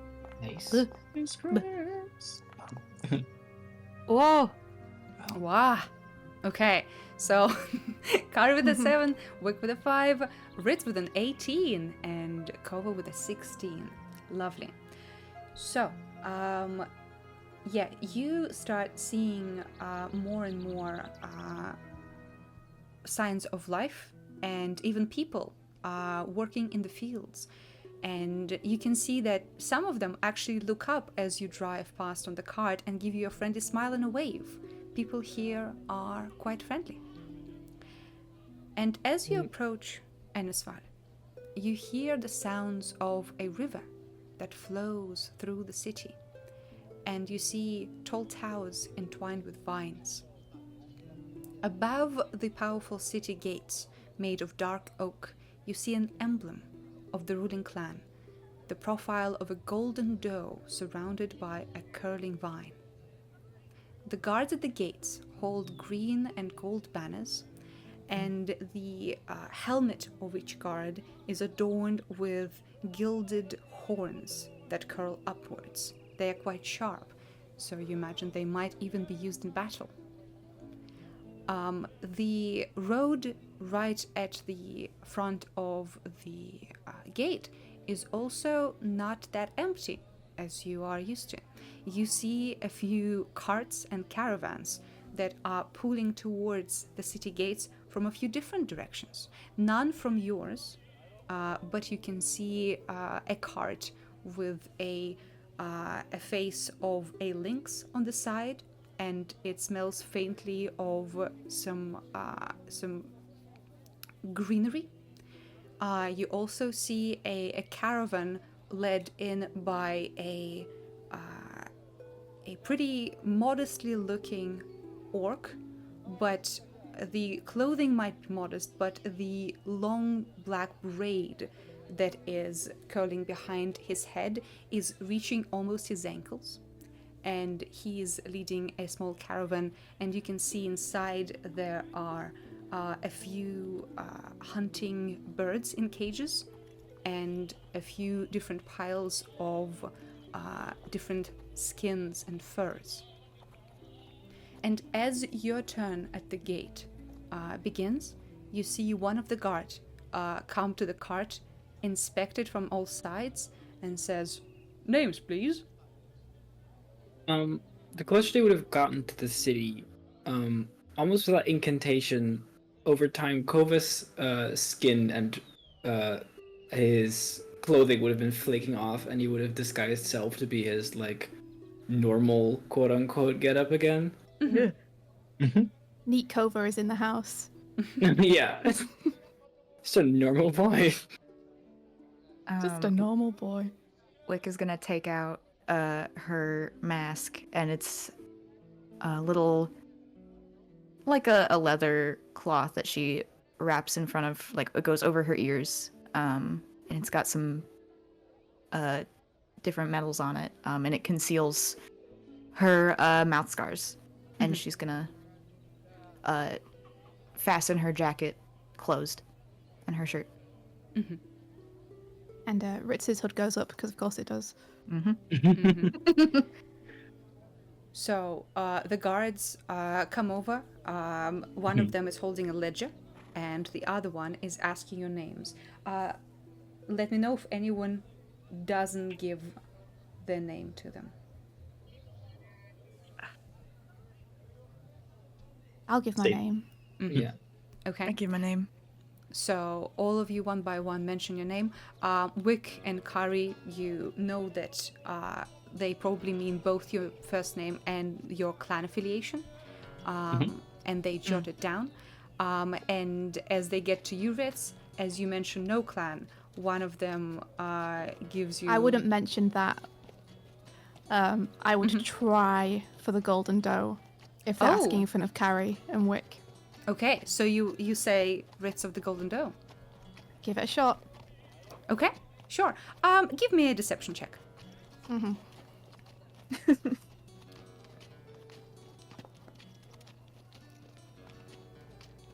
13. That's not bad. Yep. They worst. don't bat an eye. They jot it down. If anyone comes through knowing you, they might suspect something, but these two are just doing their job. And Betry, Gunhilda, and Greta are all also entered into the list. And as the guards look over the cart and say, well, everything seems to be in order, welcome to Ennersval. And they give a sign, and the doors in front of you open up, and you walk into the city. Well, you ride into the city. Ooh. Ah! So, the city is an evergreen valley turned into civilization. You see wide streets bustling with activities, tall stone houses adorned with signs. You see the Blue Hill Tavern, you see the Von Avrick's Armor and Arms, and many others. Of the major imperial cities, Ennersval is the closest to the border with Gilad and Silvalar, and it shows. There are halflings, elves, half-orcs, and even tieflings moving freely around the city.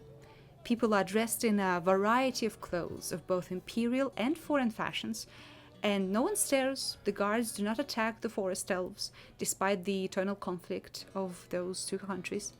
The city is peaceful, cheerful, and full of life. The air seems fresh and filled with possibilities. And as you drive through the first couple of blocks, you hear Betry gasp and say, "Ah, there it is, the Blue Hill Tavern." And he points at a large 2-story building on the right side of you. Wow. Fancy, fancy. Oh, yeah. I think before we do anything else, we need to secure ourselves a good room. I am dying for a bath. And, well, I think since it's before midday, they might even have a couple of, discount lunches or something. We'll see. I don't know, mate. I kind of want to get these guys over to the doctors as fast as possible. Yeah. Yeah. We should do that first. Well, we won't stay for long, but let's at least find ourselves rooms there, before we all separate. I don't want to lose you guys in the city. I'm kind of attached. Well, I mean, we could always drop you and come back. Oh, okay. Well, anyone else wants to go with me? There's gonna be good food in there. No? Rick, you got with Betry, right? You want to go? You got with Betry, right? You want to go? I'm just grinning at her. She doesn't get it. She doesn't get. She's like, Aww. do I? I don't know. I'll follow y'all. Yeah, we'll catch you later, mate. All right. Well, Besides, Betry, you're paying. I don't want to get some discounted lunch. all right. I will go ask about rooms. I'll wait for you guys here. Come back soon, all right? Will do. Yeah. Thank you, Betry. And you can see that he stops the cart next to the Blue Hill and starts shuffling inside.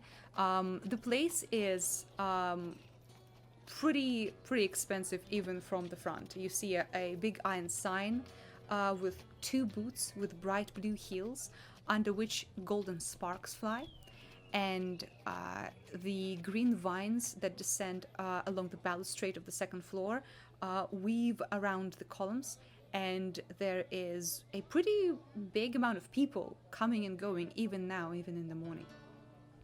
But the rest of you, where do you want to head first thing? To the cleric first. Yeah. Straight to the docks, right? Mhm. Yeah. All right. So, Ritz, you want to lead them to Raven's clinic, correct? Yep. All right. That's the place. Did everyone go, or was it just Betry that was getting rooms, or was it everyone else? Just Battery. better because we need Gunhilda to Oh yeah. get Yeah, good so as he well. said he will ask about rooms for everyone, but he doesn't know your living arrangements yet, so you'd have to talk to him later. But he's getting busy, like, scouting out the place. Sweet. Yeah. All right, so you, meanwhile, go towards the Raven's clinic. Everyone give me a perception check. Yeah, it's Dr. Layfield. Perception. Mm-hmm. We'll be I can hiding a see bit behind things. people. You can Kinda. see things. Okay. all of you pretty good. Kari with a 22 as well. Very nice. So, yeah, first of all, Ritz definitely knows his way around the city. He confidently strides through the streets, kind of actually bobbing and weaving around the main streets, going through some strange, dodgy-looking alleys, but he seems to know where he's going.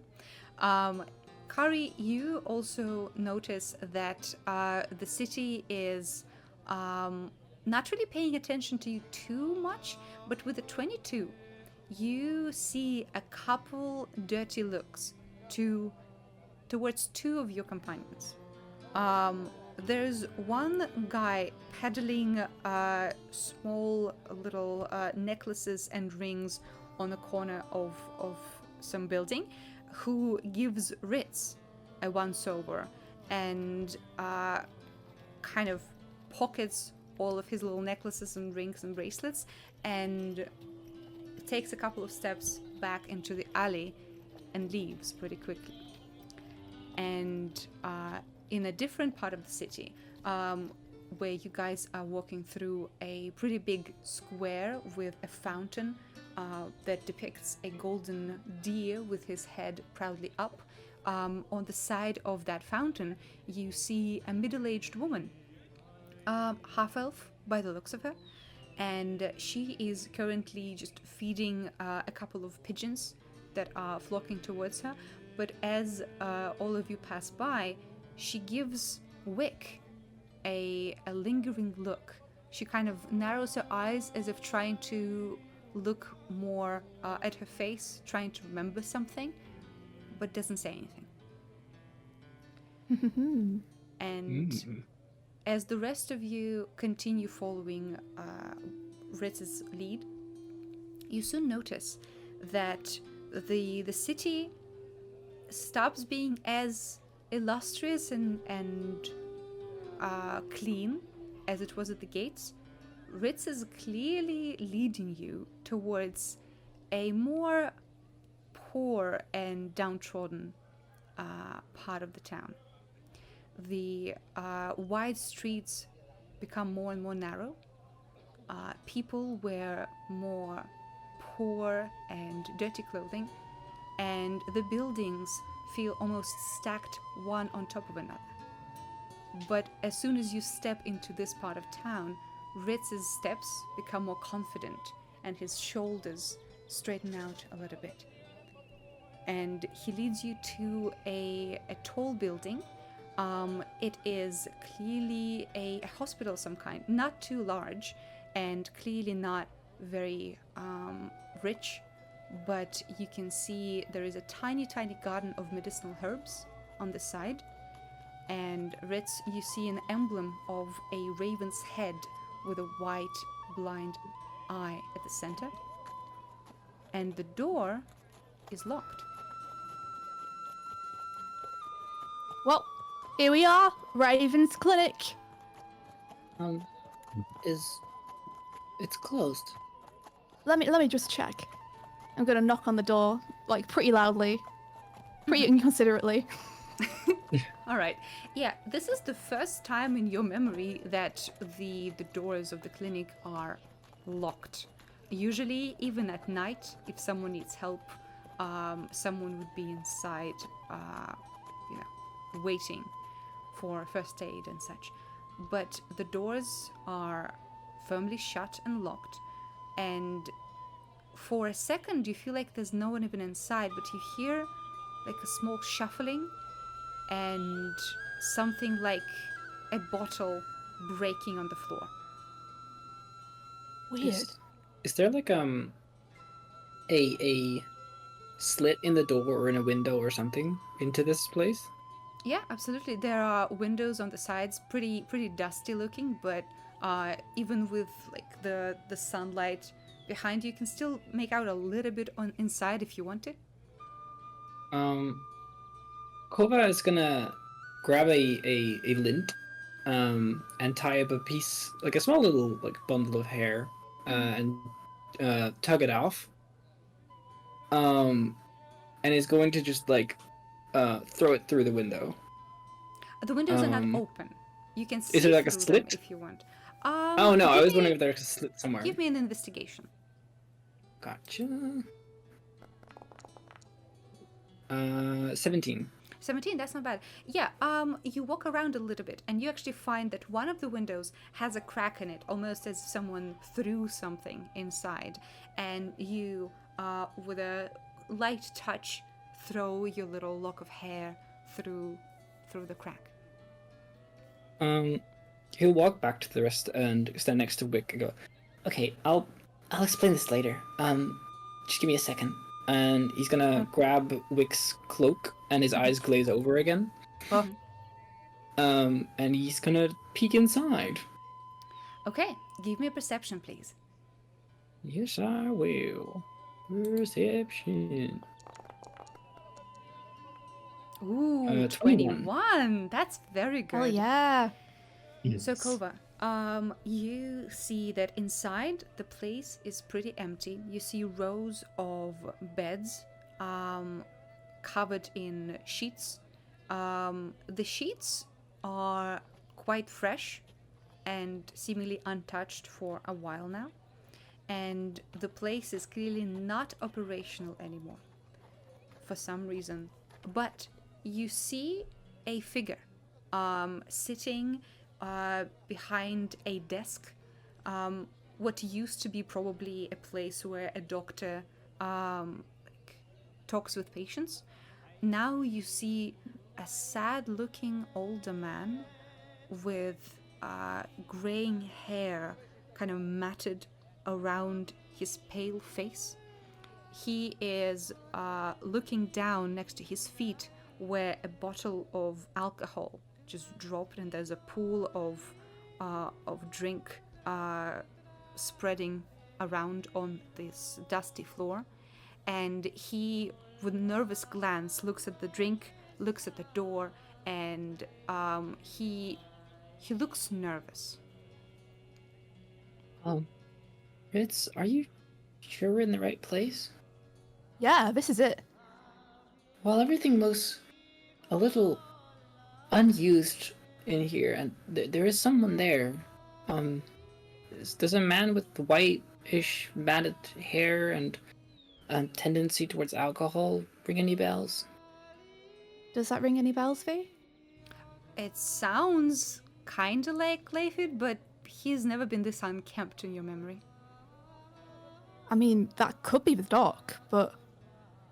Hey, I can hear you in there! Open up! We got injured! He's just gonna kick at the door again. Yeah, you hear a muffled shit. I hear you! It's closed! The clinic is closed! Clinic's never closed. Open up. Should you mention your name, maybe? Does he know you? It's Ritz. Ritz, give me a persuasion check. Okay.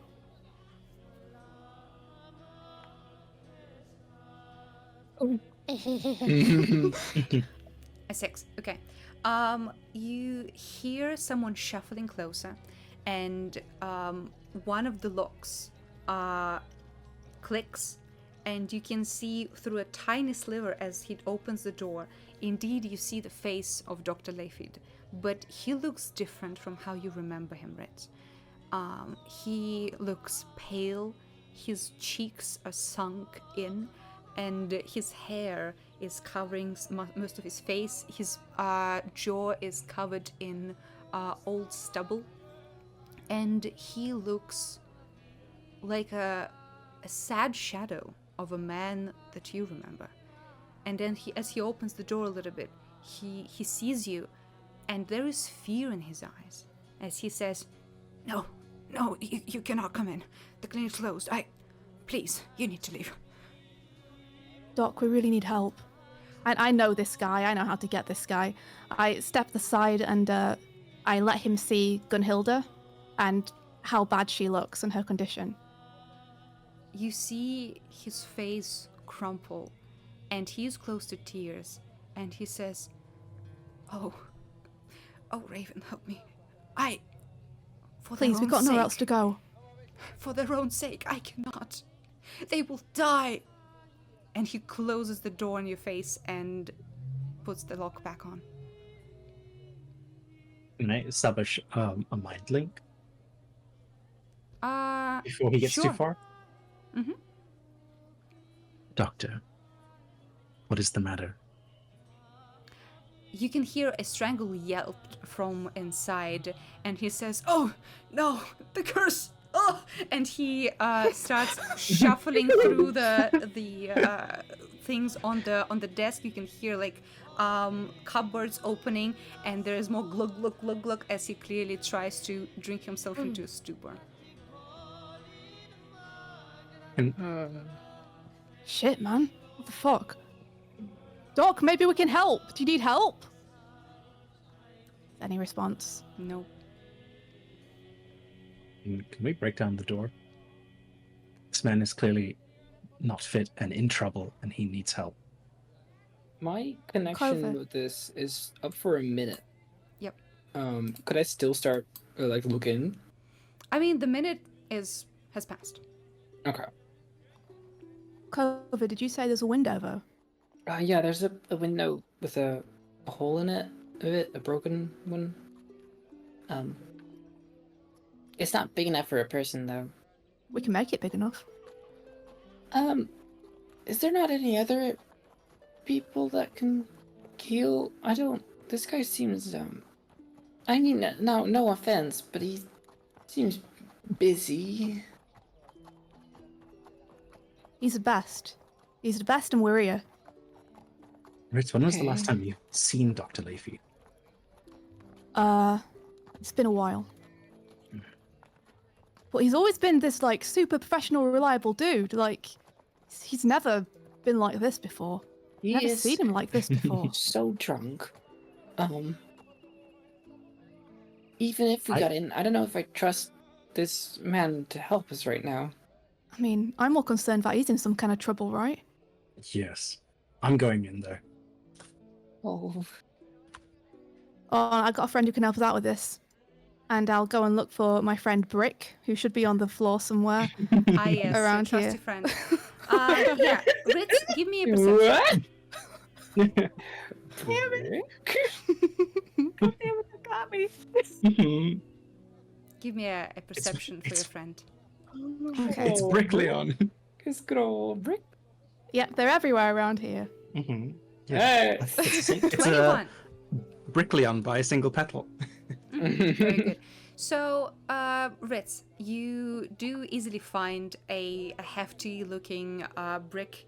There's a lot of ramshackled buildings around these parts, but you also notice that there is a guard patrolling. They're not as numerous in this part of town, but it is not fully out of their sight. So, you, with your 21.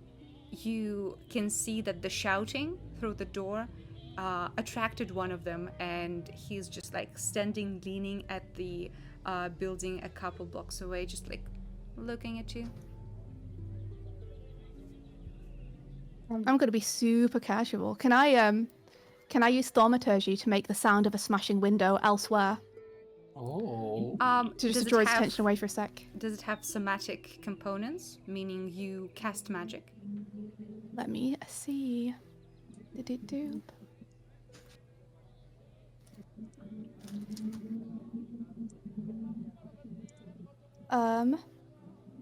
Yes, it has verbal components.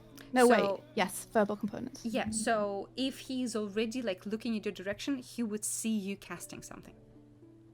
Can't just cover my face or look away. Uh-huh. Okay, Ritz, give me a stealth. Yeah. It's gonna be fine. Oh. Yeah. That's pretty good. You kind of look away and cough real loudly and try to mask casting of magic using that sudden fit of coughing. And you hear, guys, the smashing of something that sounds like glass on like the other side of a building next to this one, and you can see the guard's head snap towards it. What do you do in that moment, Ritz? Do they look like they're about to go towards the sound, or are they just gonna look? For now, they're looking, listening intently. I'm gonna smash this window. All right. Sure. No. You lob. Put my cloak the- around my hand and just like smash it through with a punch to Yeah. cause less damage and less sound. Okay.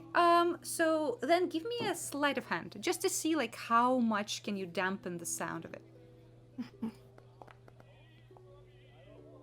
17. You're rolling very well. Yeah. So you, with a very practiced maneuver, everyone else can see Ritz just like cover his fist and the brick with his cloak, and just like with one quick movement, just shatter this window. The sound doesn't reverberate half as much as you would expect, and there are bits of glass falling around you guys, and there is an open window. The guard did not notice. Oh boy. All right, in. Okay. All right, do all of you pile in? Yeah. Mhm. Okay. Can someone just go unlock the door from inside? Oh, that's so smart. Yeah, I could do that. So, Ritz, you get inside. The place is indeed abandoned and filled with dust, and you unlock the door, and everyone is inside this abandoned clinic. The man. I'll lock it behind them as well. Mhm. The man is sitting in his doctor's chair, and he's currently just like eyes barely open. Clearly, he drank like half a bottle as soon as he sat down, and he's barely aware of what's happening. It's been about more than an hour of them being in the city, right? Yes. Yeah, Kovah's disguise would be gone. Hmm. Can I do a medicine check on him? Yeah, of course. See if there's anything beyond like just the alcohol part. Could I help with that? You can do your own check. Oh, I'll 25. try and That's see if holy it's shit. better. Yeah, it's a good one. 15. Okay, so both of you notice that he is not sick. At least there are no like clear signs of sickness other than depression and alcoholism. Kari, you think that like, from how he looks, he's been drinking a lot recently. He doesn't show signs of like years of alcoholism. This is pretty new, and he is whatever made him turn to alcohol with this passion and fervor clearly gave him a lot of distress. With the mind link, do I get any sort of murmurs, things that he's afraid of, anything like that from his condition or his state? Is he? Yeah, he's way too drunk to make coherent thoughts of any kind. You heard these like mumblings of a curse of people dying, but that's about it. Mm-hmm. Kovah's gonna go get water, or try to find water for him. Would he also know if there's a like thing he can whip up with herbs that can like kick him up, like a bit of a shock to him, to get him like awake out of the maybe state he's in a bit? So you have herbalism as your proficiency, right? Mm-hmm. I'd say you can definitely try. You can give me a check based on wisdom plus your proficiency. Oh, very nice. Let's go. Very, very nice. Yeah. So, Kovah looks at this man, kind of nods to himself, and starts tinkering with some of the herbs he has. You can see he pulls out a little flask of water and starts crushing some flowers and berries into it. And Kovah, you kind of shake the flask a little bit. The smell is pungent, and it is not a delicious concoction by any means, but you know it can do the job. It can, kick someone to consciousness if they're in a stupor. Here, Rich, you should give this to him. Whoa, what the fuck is this? I've worked at an inn. People are hungover there quite often. Man, I do not want to piss you off. Alright. Hey Doc. Want something more to drink? You are, mate. He barely distinguishes you from the furniture around him, but as you bring the drink towards his lips, he automatically makes a couple of gulps and then retches down onto the floor. All of you take a step back as you can see bile and alcohol. The smell is horrendous, and it kind of stings their eyes a little bit, but he retches for a few minutes, and then he kind of just sits down, his face covered in sweat, pale, and he looks at all of you and he says, No, I told you the clinic's closed.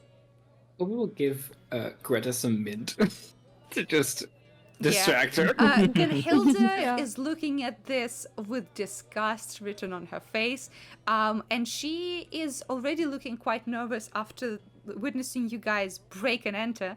And as this unfolds, she kind of holds Greta to her side, and it takes a couple of steps towards the door. And yeah, what are you gonna do? I think I'll escort them into a side room. I'll be like, maybe you guys should just stay in here for a few minutes, right? Yeah, there is an operation chamber that he used to use for helping people who had these sort of troubles. Currently, it is also abandoned, and you can see that a lot of the instruments that he would use in his trade are gone, whether stolen or traded over for booze. It's unclear. He kind of grimaces at them, sorry about this, and closes the door and then goes back to the others. He's talking. That's better. Yeah, you got a level with this, Doc. What are you talking about? What's this curse? What happened here? Why can't you just leave me alone? Because we're here to help. And we need help. You can't help. It's over. It's all You don't over. know. Why? I've lost my gift. I cannot help people anymore. I'm sorry. And his face crumples and he starts slowly and softly weep. What are you talking about? You've always been able to help. You got the training. You got the brains. You can't lose that. No, people die. They die and I can't save them anymore. Is there something going around? Some kind of curse? No. The curse is this shitty doctor that thought he could save people. Doc, you do save people. You've saved so many people. Not anymore. Ari He kneels down. looks at So- the empty hospital and says, "Look, look. The signs are all here. Everyone heard that Layford is no longer capable of help. Everyone left. Even my nurse left. I'm all alone. And I should be all alone." Doc, what happened? You can't blame yourself for losing someone. Trying to help is the thing that's important, right? Ritz is going to kind of put his arm around him and try and give his shoulders a bit of a rub. Yeah, he looks completely hopeless, and he says, "That's what I told myself when the first patient died. I made a rookie mistake. It cost a man a life. And everything went downhill from there. Patients dying one by one. People stopped believing in me, and, well, everyone left." Well, I believe in you. You never let me down. When we all got burned up from those fireworks, you were the one who patched us up. You helped me and cannot Anna help so you. much. I cannot help you anymore, Ritz. Doc, we ain't got nowhere else to go and we need you right now. Give me a persuasion check.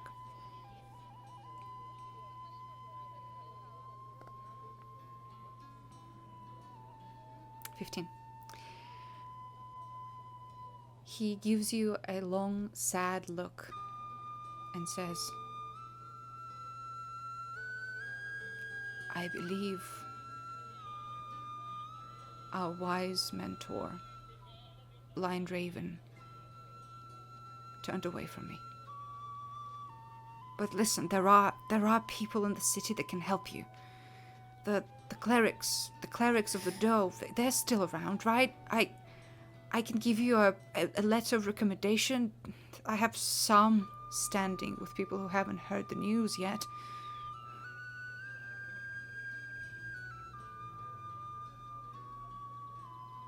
Well, I mean, maybe you could at least just tell us how to help. Maybe we can do it ourselves.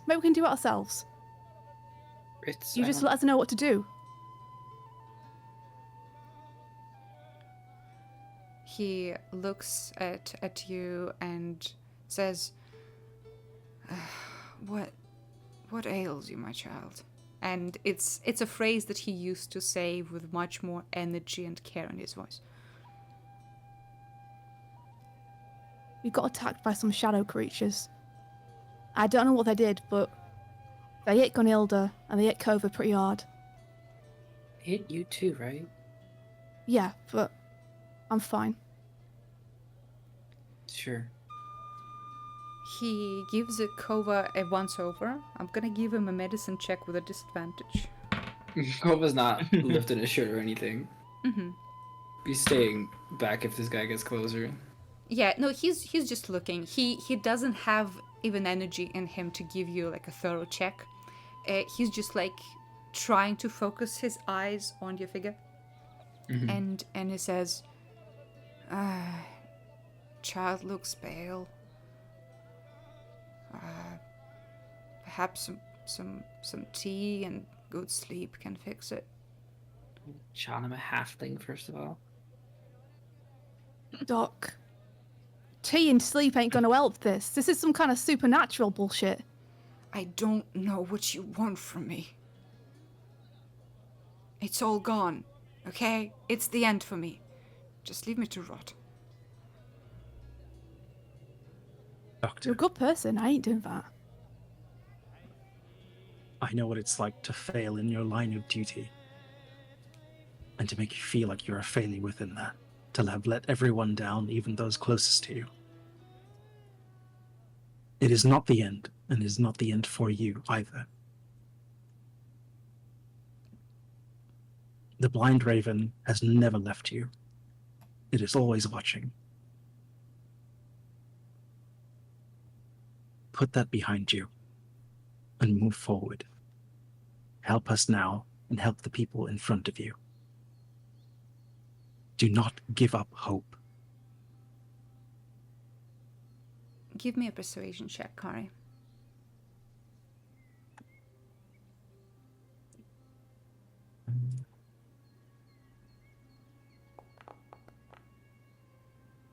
Oh, 16. 16. That's pretty good. You see him look up at you and say, I will not touch a patient again until I can be sure that I will not kill them. I've lost too many people one by one to believe in consequences of one accident or bad luck. This is a pattern, and I cannot in good conscience do anything to help these people without risking their lives. If you think this can be reversed, then I don't know. Maybe I need a blessing, maybe I need an exorcism. I have no idea. We'll step forward and go, luck's never been on my side. Neither has faith or anything of the sort. If you don't have faith, if you don't have luck, I'll be the perfect patient for this. Try me.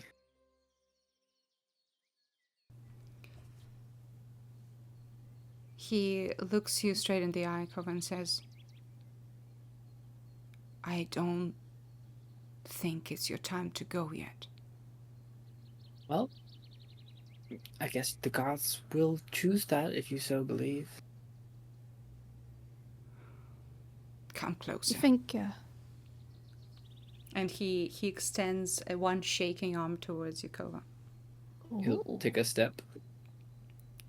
He starts like touching your wrists, checking for a pulse.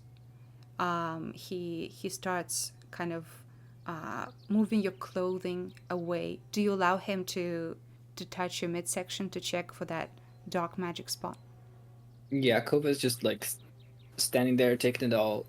His face usually darting around and like nervous, but this time either void of emotion or a little pissed. But just letting it all happen. Mm-hmm. As he looks you over, he says, if you're willing to try, I could... I would need my tools. I sold them. What tools do you have normally? A surgical kit to begin with. Ritz, you have something similar, right? I have a medical kit, but I can get you tools. I can run and get some. If you tell me where to go. Are you sure you should be alone, Ritz? Eh? You seem shifty at times here. I'd hate to see you run into trouble alone. Hey, don't worry about that. I am trouble. Okay, couldn't I be trouble with you? If you want. Yeah.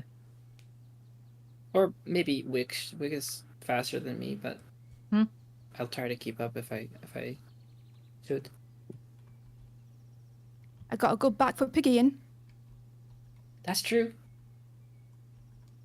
You really think you're cursed, Doc? If the piles of bodies that I had to send off to the pyre have anything to say, then yes.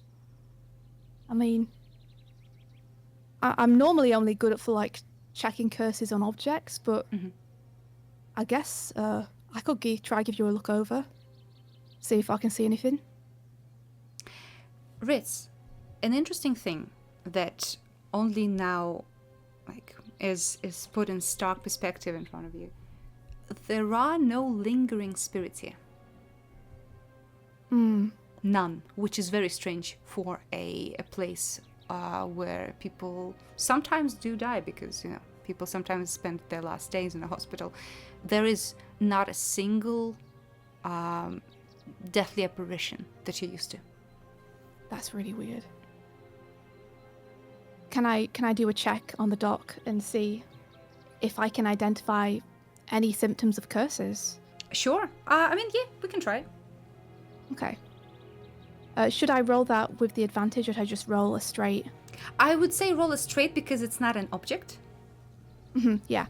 So So would it would that be be different. investigation? Yes. Or magic. It's up to you. magic? I'll do Arcana then. A 7. Yeah, it's difficult to say. You don't see any clear signs of magical influence. The place seems devoid of magic, if anything. All Which right, is you tell us strange. what we need to get. We'll go get it. I sold my tools to Alnaric. He he helps out people in the bind. You know who he's talking about. Alnaric is a guy that basically is a loan shark. He doesn't have the best reputation, but sometimes in the Fallows people need quick money, and Yeah. he's one of those people they go to, and you can imagine who he's connected to. Fuck, yeah, all right. Okay. Yeah. I'll go and get them back if they're still there. Kovah, you come in? Yeah. You'll gladly get out. Should we maybe just get one of those recommendations to another cleric just in case? 2 birds, 1 stone. Sure. Yeah, that might be a good idea. The doctor nods and gets out a little crumpled piece of parchment and starts scribbling. He doesn't have the best handwriting to begin with. Right now, it's more chicken scratch than anything else. There's a couple of drops of snot on the letter, but he writes a letter addressing Gustav. Cool. Oh. Fantastic. Yeah, familiar name. I think he said he believes that everyone can heal.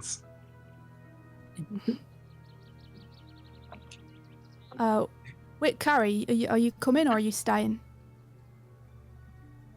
Though I do not wish to leave him in this state. I don't think we can be very much help to him. Someone needs to watch Gunhilda and Greta too. Yeah. They can come with us. Or they can stay here. I don't think they should come with us.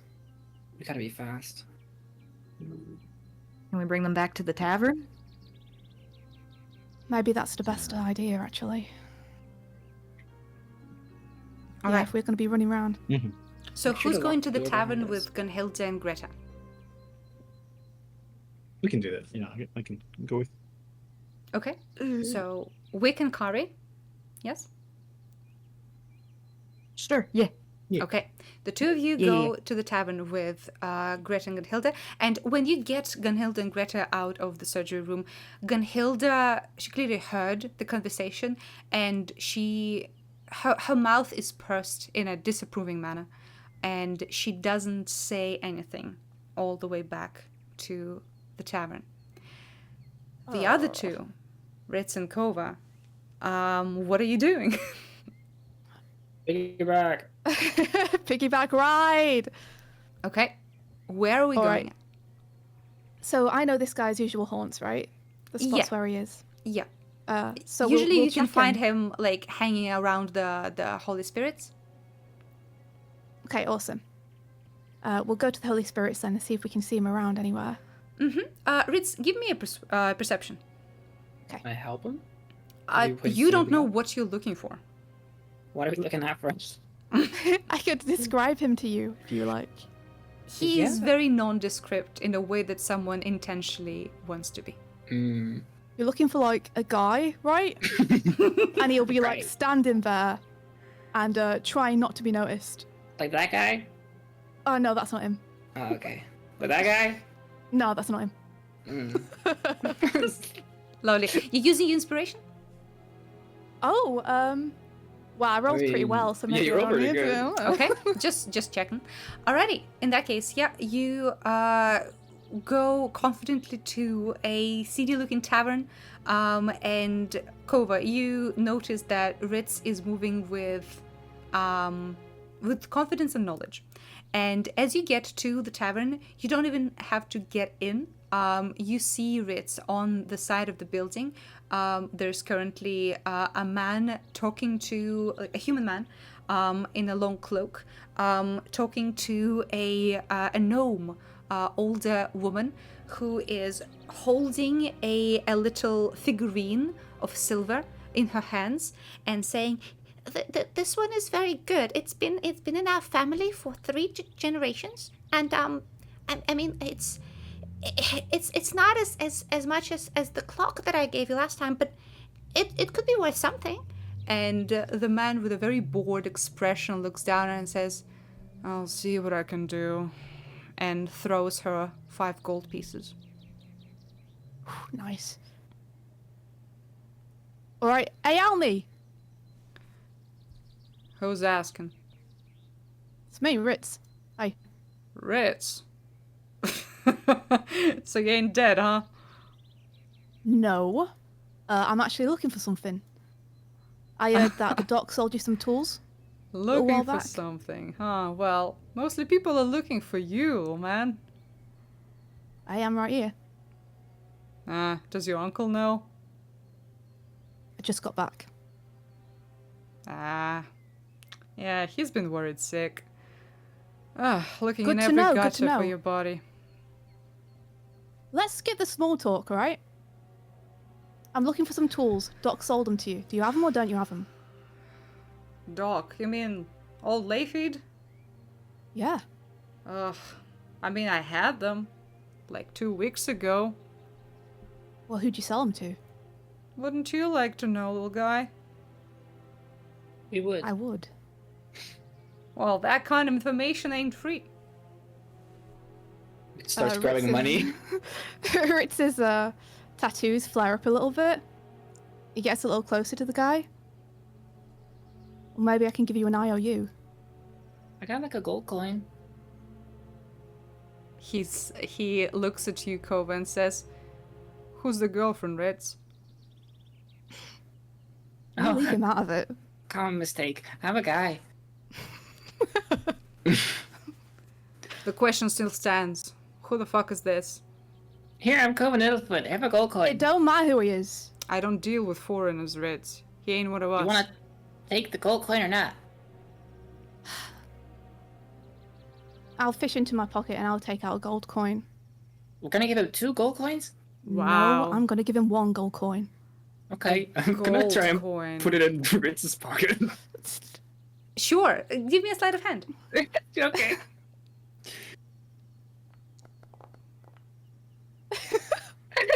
Do Okay. I perceive? Yes, you do. You see Kovah shuffle to your pocket and like put something in there. Very Kovah quit. conspicuous. Kovah, no. What? Keep it. No. Take this. Tell me who you sold it to. Wow, a full gold coin. I'm gonna go get some candy and live happily ever after with that one. Hey, you're lucky enough to get that. He flicks the coin back at you, Ritz. It hits you in the chest, and he says, "Keep your paltry little gold piece. I sold the tools for 200. If you ain't got that money, how you gonna take it back from anyone?" You're bad at business, I think. You think so? Yeah. People who are bad I at don't- business don't live too long in these streets. Is that why you keep moving? No, that's why I'm still breathing. If we're done here, I have some clients waiting. You got like other tools? Come on, Kovah. I think this So many conversation's over. tools. Well, bye. You don't want to get involved with that guy, okay? Okay. I mean, maybe we can find some some tools elsewhere. I mean, they probably weren't worth 200, right? We can probably find surgical tools somewhere else. Yeah, I could stock up on the herbs, and you've got the medical supplies too. Maybe we could smack something together. Maybe, I don't know. Back when the doctor used to treat me, he had all kinds of stuff, like stuff I'd never seen before. I don't know if we're going to be able to fix this with just what we've got on us. But we could ask the doc where he got them from in the first place. Maybe we can go and get replacements or something. It feels like it's gonna take a while. Yeah, maybe you guys should just, Our healing and the doctor's help should maybe be separate things. Maybe it'd be best if you guys went to find the clerics. Well, we're including you, and you still need help too. I can't go there, Kovah. Well, then I'll take stuff with me. Huh? I got little grabby hands. I don't think, I'm not welcome there, Kovah. I can't go. Well, then I'll take stuff to you. It's magic. They're gonna do some kind of magic. I learned a lot of magic. I could maybe learn more. I get it, but I'm okay, really. No, you're not. I am fine. Fine. Sure. Yeah, I I've been totally fine. believe you. Something weird, considering you're the ghost expert and everything. Well, Is there anything that would keep spirits away from a place? I mean, there's nothing been popping up yet, I believe. My lantern's not gone off. Yeah, cool. What? That lantern's real effective, innit? Yes? So, you ain't got any pings on it since you came here? No. Interesting. Not that I know of, at least. It should be like a mile radius? No, not a mile radius. How long is it? Little pixie.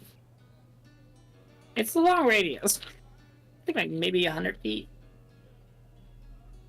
Well, you remember that ghost in the forest the other day? Yeah, that's still weird to me. Well, 300 feet. there's normally ghosts everywhere, like, around here. Oh, I thought that was only a Morn thing.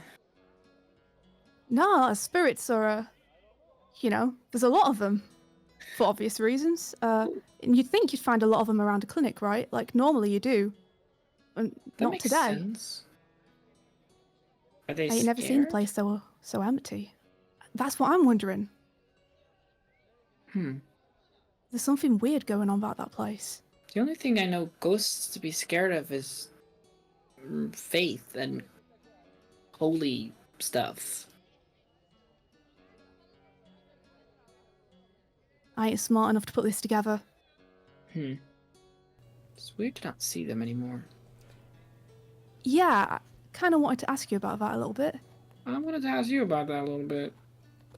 Do you want to ask now, or should we wait until, we're somewhere a bit more private? I'm fine with either. I'll talk to you about it later then. Okay. Let's go meet the others back at the clinic. Yep. At the clinic, you only find Layfid. The rest left to the tavern. Oh yeah, And, they're tavern. I'm assuming we were going to meet back there, but if not, we can go to the tavern instead. Yeah. All right. So the two of you arrive a bit later after Wick, Kari, Gunhild, and Greta are there. Wick and Kari, when you got to the tavern, you see that the cart is already being unloaded by a stable hand working at the tavern. You see the doors are open, and you get there at about noon, so there's a lot of people actually inside eating lunch. And you see humans, you see dwarves, you see elves, a lot of people. Betry is actually talking in Halfling to an innkeeper who is also a Halfling. He has curly dark red hair, and he is dressed in this beautiful and fine-looking green vest with the embroidery of the golden doe. And as you step in, Betty turns to you and says, finally you're back. Listen, my friend here, can I call you friend? And the innkeeper says, of course. Well, my friend here is willing to give us some of the best rooms and a pretty good bread and breakfast here. I'm already looking at the menu, looking pretty nice. Where's the other two? They've gone out looking for tools to help the doctor they feed. All right. Well, do you want to sit down? Sure. Sure. Yeah. Yeah, he goes over to one of the tables to the side, and this place is pretty beautiful inside, actually. There is a balustrade of the second floor. The second floor is open, and you can see there are rooms, like closed doors leading to different rooms where people supposedly live. But on the first floor you see these beautiful wooden chairs and tables. Everything's very clean, and there is already wafting through the air delicious smell of different food. And as you find the place, Gunhilda actually looks at both of you and says, for the first time since meeting Leifid, she says, can someone tell me why instead of going to reputable clerics, we're busting down doors of a drunkard who doesn't even want to help us? Because that man needed help. We were first told that he was able to help us, so we sought them out. This isn't my city, so I don't know these places. But we saw a man in need, just as we saw you and your granddaughter in need of help. And we did our duty. I think duty is nothing without being more discerning. Don't spread yourself too thin. I know you're good people and want to help, but if you go around helping anyone who's in trouble, you'll never get anything done. You got a point there. Anyway. Gunhilda, Yes? where I haven't really had much of a chance to talk to you. Are you from here? Yes, I used to live here. I married to a merchant from Gallad and, well, haven't been back in, spirits, 40 years now. Damn. Got me beat by 30. Yes. I'm not too keen on going to meet my family. I'm here for a funeral service for my brother. But I certainly will not show up to them looking like this. The questions about my health will be so annoying. I hear that one. Well, it looks like we have a better lead on some reputable healing, though. I don't know heads or tails in this place anymore. Yes, this is the first time in the city. First time ever? Yes.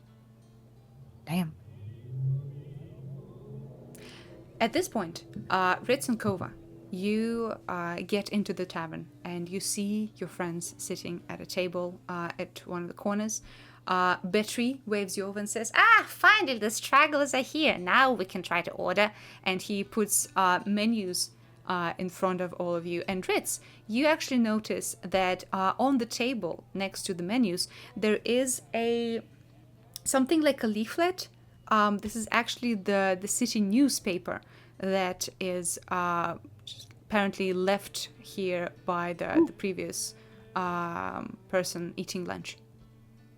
Oh shit! I'll grab that. And try to read it as best I can. All right. Is there an? He's not the best at reading. Give me just intelligence. Roll intelligence check.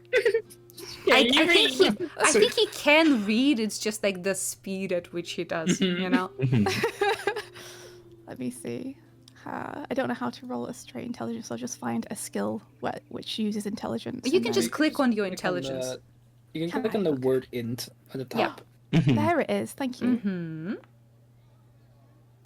Mm-hmm. 4. Yeah, it'll take Ritz most of the lunch to parse through this.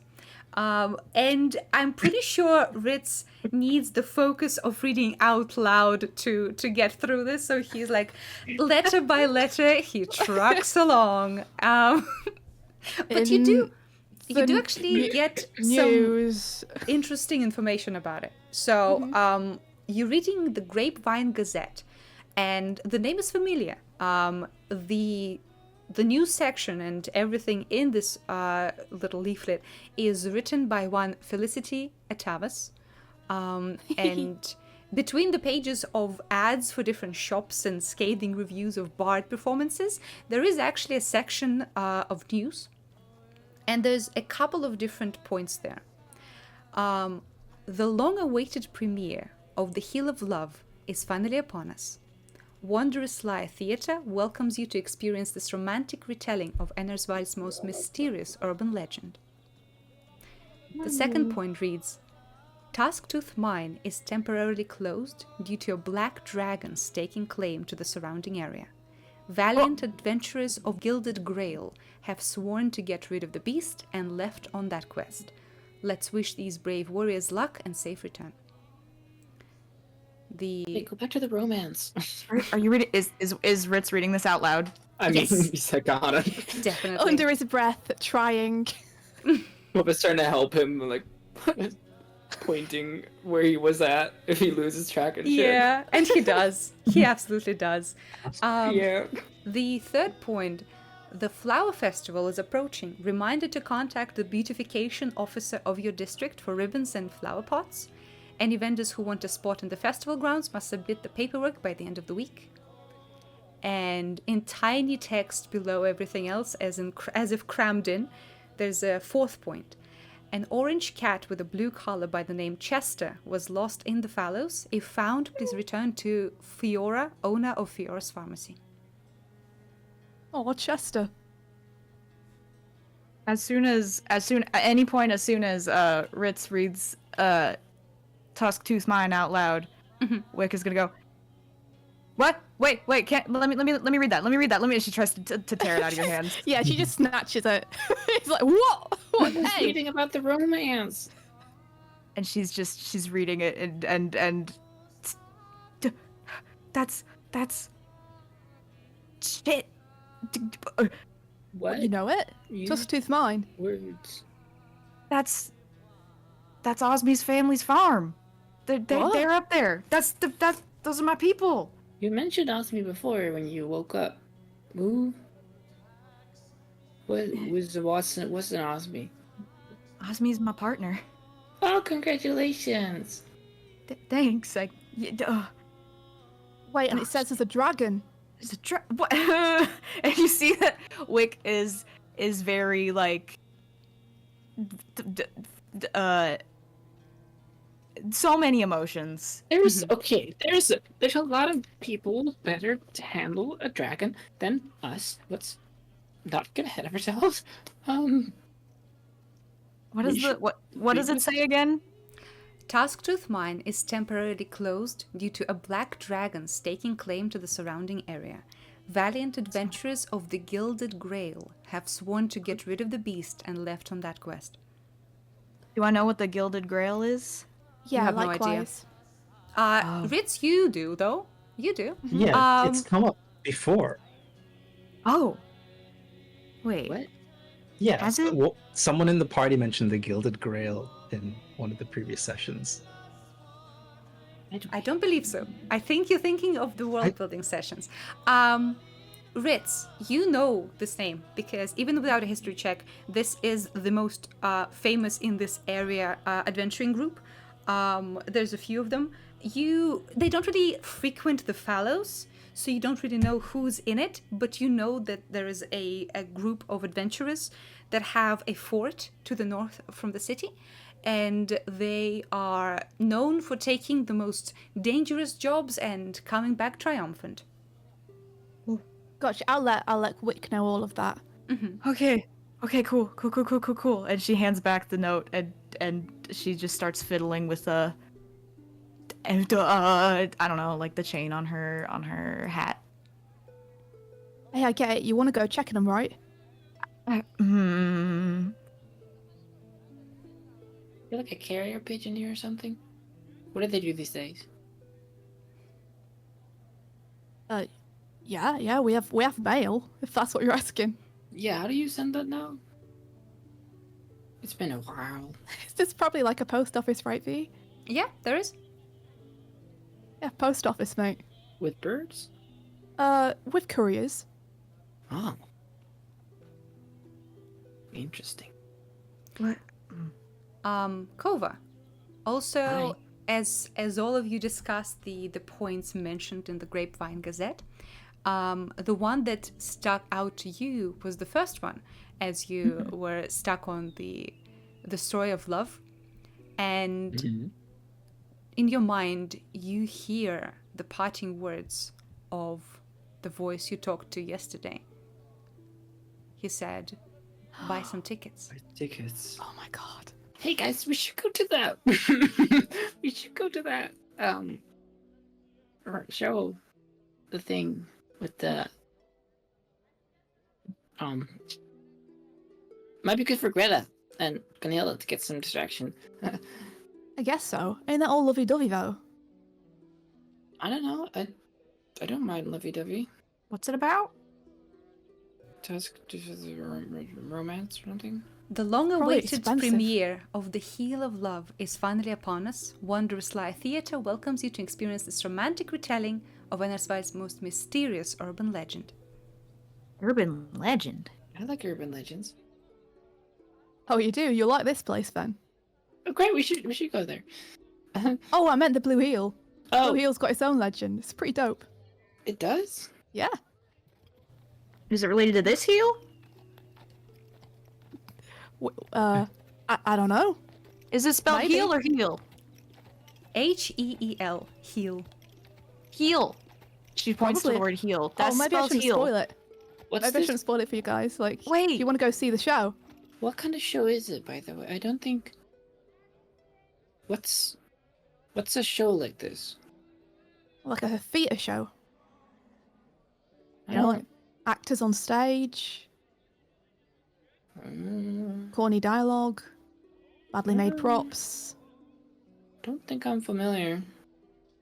Bet you'd love it.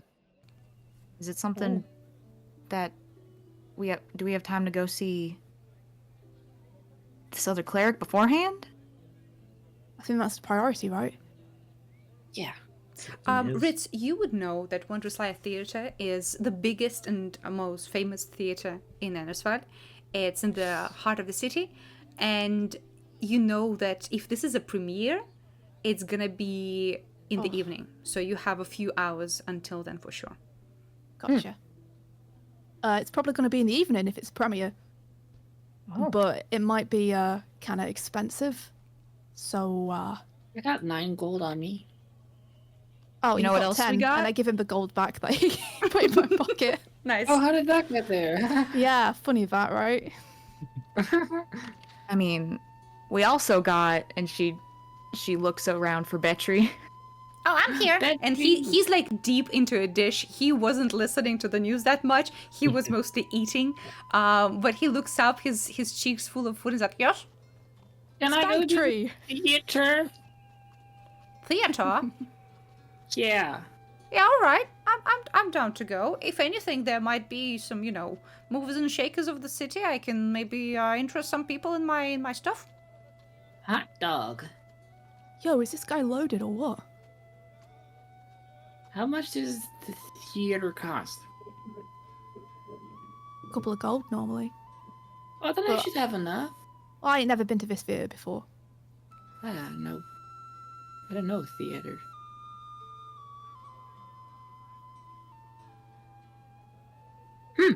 But yeah, Gunhilda speaks up and says, as entertaining as it would be to go to a theater right now, I would very much prefer to first visit the clerics.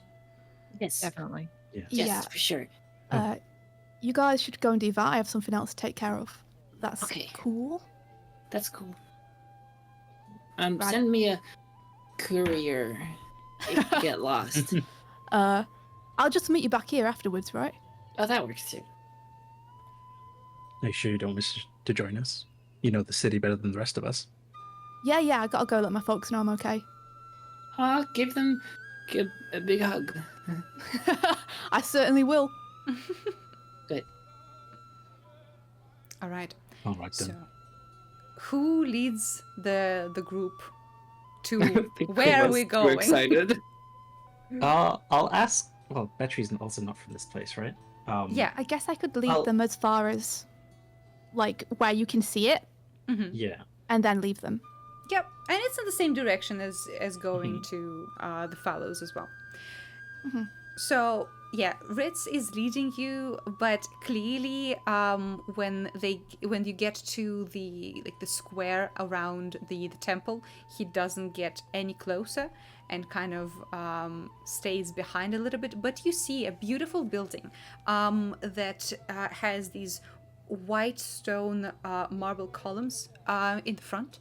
Again, covered in beautiful green vines, and the doors are wide open, and there is a soft tune of light music reaching your ears from inside the temple. Whoa, this feels so weird.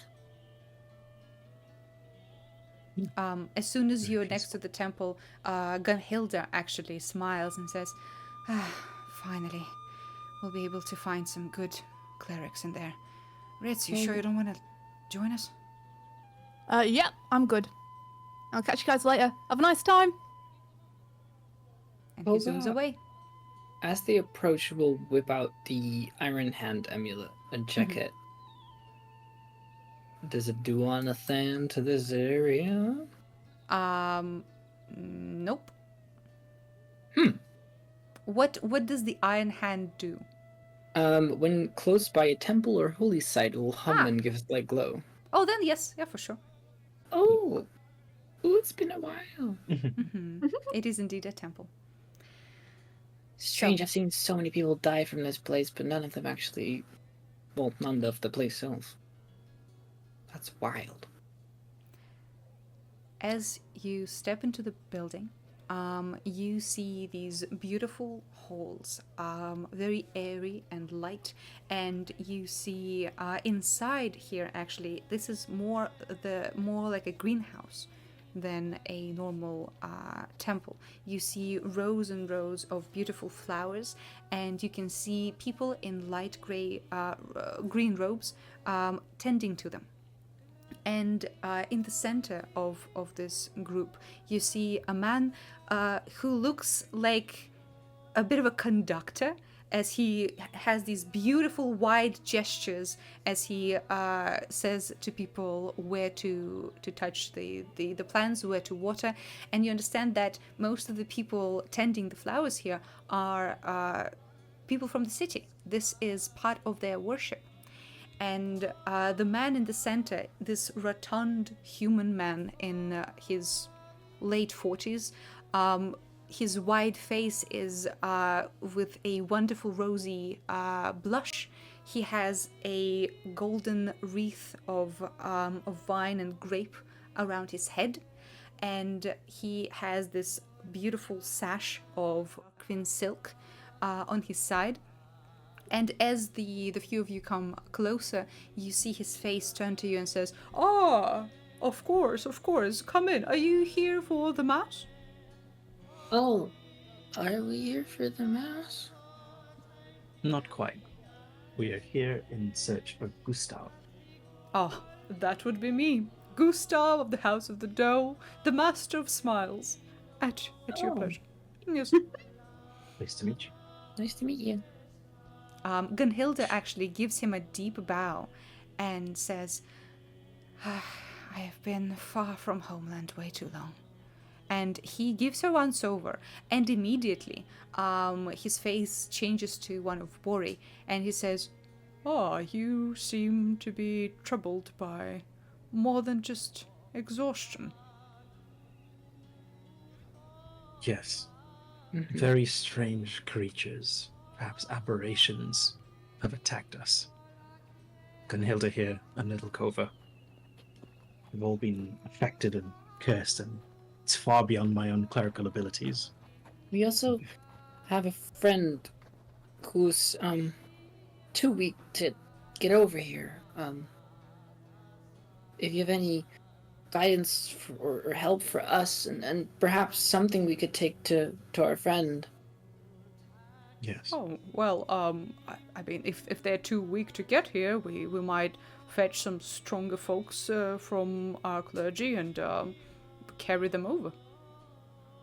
Maybe, perhaps some holy water, or like a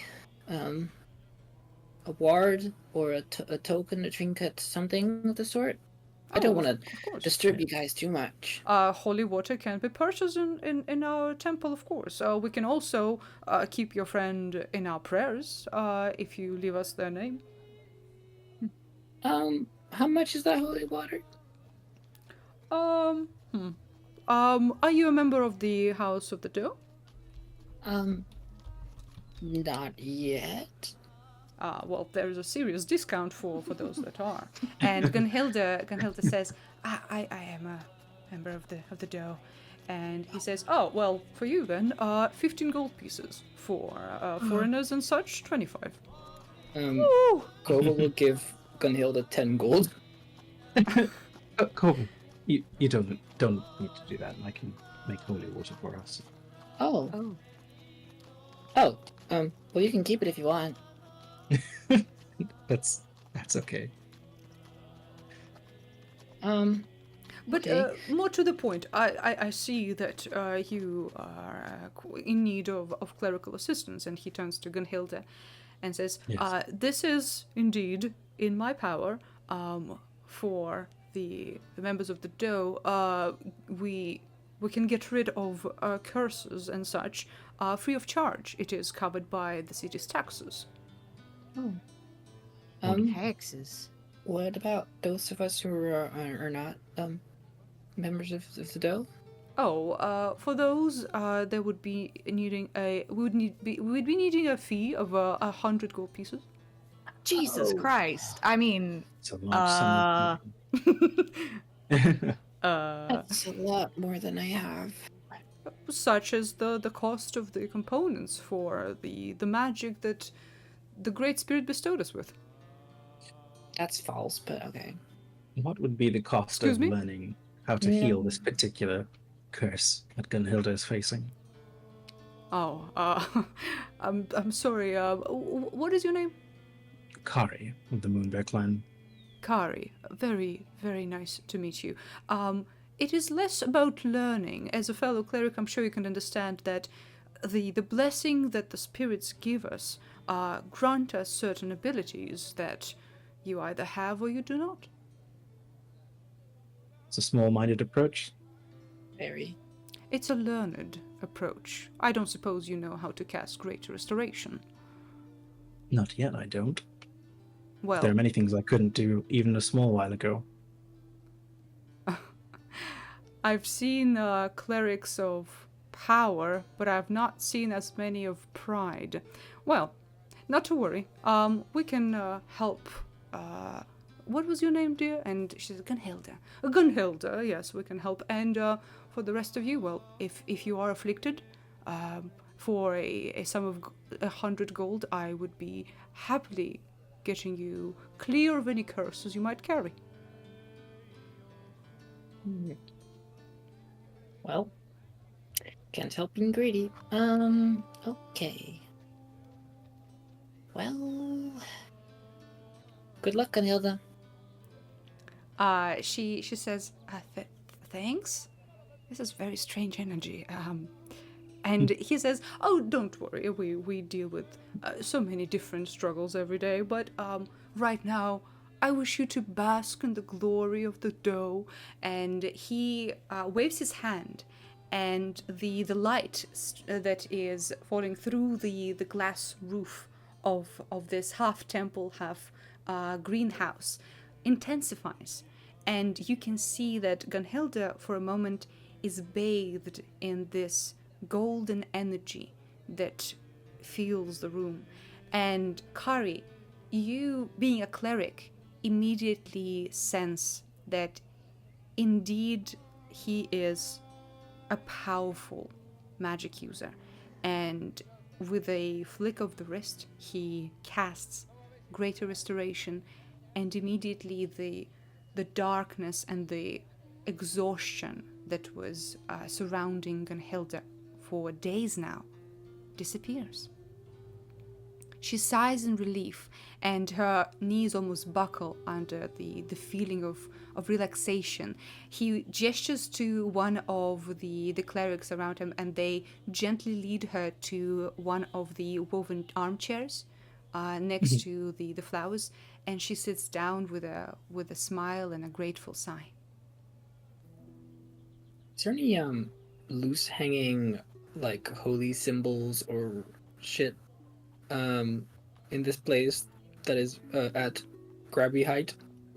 Not really loose stuff to begin with, but you can see that there are beautiful flowers that they tend to, that have some sort of religious significance. It's gonna sit like on the edge of the like they're big pots. I'm guessing, Yes. right? Mm-hmm. Yeah, it's gonna sit on the edge of one of these pots, and just act as if he's lounging, and then pluck a few flowers. Give me a self. Actually, no. It's a sleight of hand. Mm-hmm. Mm-hmm. Gimme.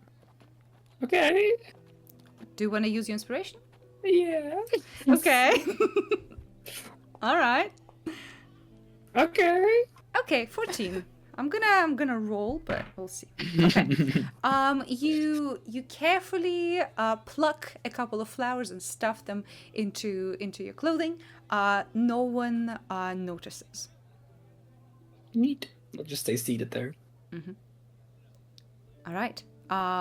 Is there anything else you want to achieve in the temple? Gunhilda and Greta are sitting together next to some flowers, and Gunhilda is basically napping. She's finally feeling restful relaxation after days of pain. We can go to Greta now. Well, I suppose a little goodbye at this point. Mm-hmm. Young Greta, it would appear that your grandmother's finally been relieved of her exhaustion. But that means that we will be saying goodbye now. What? I thought we were all going together to theatre. Theatre? Oh, the theatre, yes. I do suppose so then. Might see you again. Yay! I don't know what theatre is, but I'm sure it's going to be fun. Mm-hmm. Well, perhaps we may also see you at the Flower Festival. Yes! And she clearly doesn't know what that is, but sounds excited. Are we going back to the tavern later then? Yeah. I believe we're heading back there, right? Okay. Grandma is napping, so I'm gonna wait with her a little bit. But when she wakes up, I'll tell her to come back to the tavern. Okay. Don't wander too far from her. I won't. I kind of like it here. It's nice. Oh, that's good. Yes, it's very peaceful. Yeah. Yep. We should see them on the field.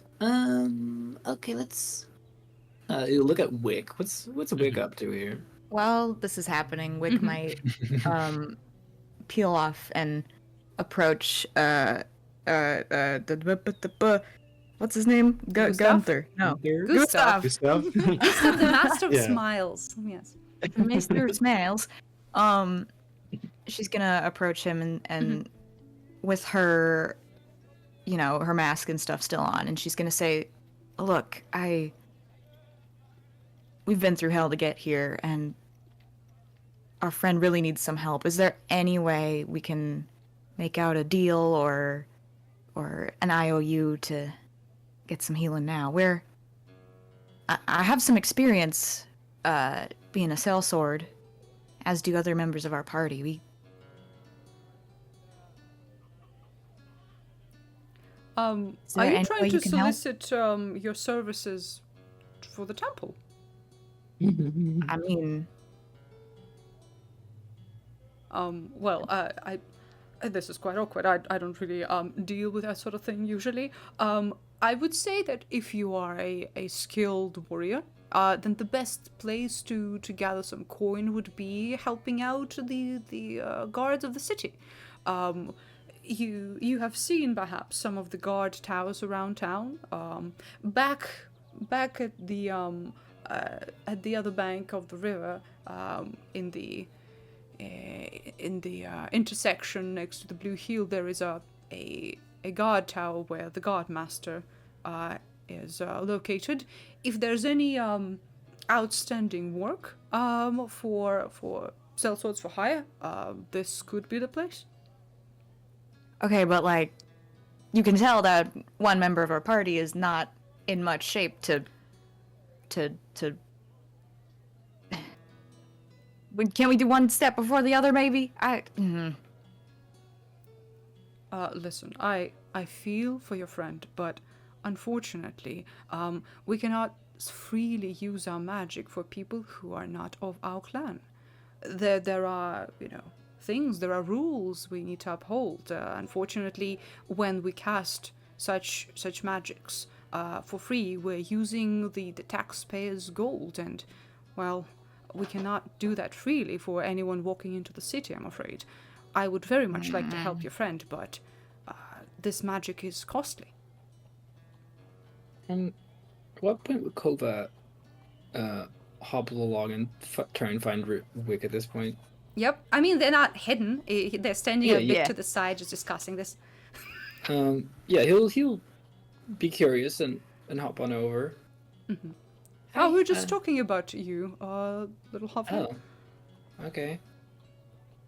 Why? Well, your friend wants me to heal you, but unfortunately I cannot do so without money for the magic that I'm about to expend for that. And you just won't. There are rules and regulations, my dear. I'm not your dear. That's fine. Why are we talking more, though? You look at Wick. We're not. Let's go. And she Okay. turns and gives what the fuck is his name? God, Gustav.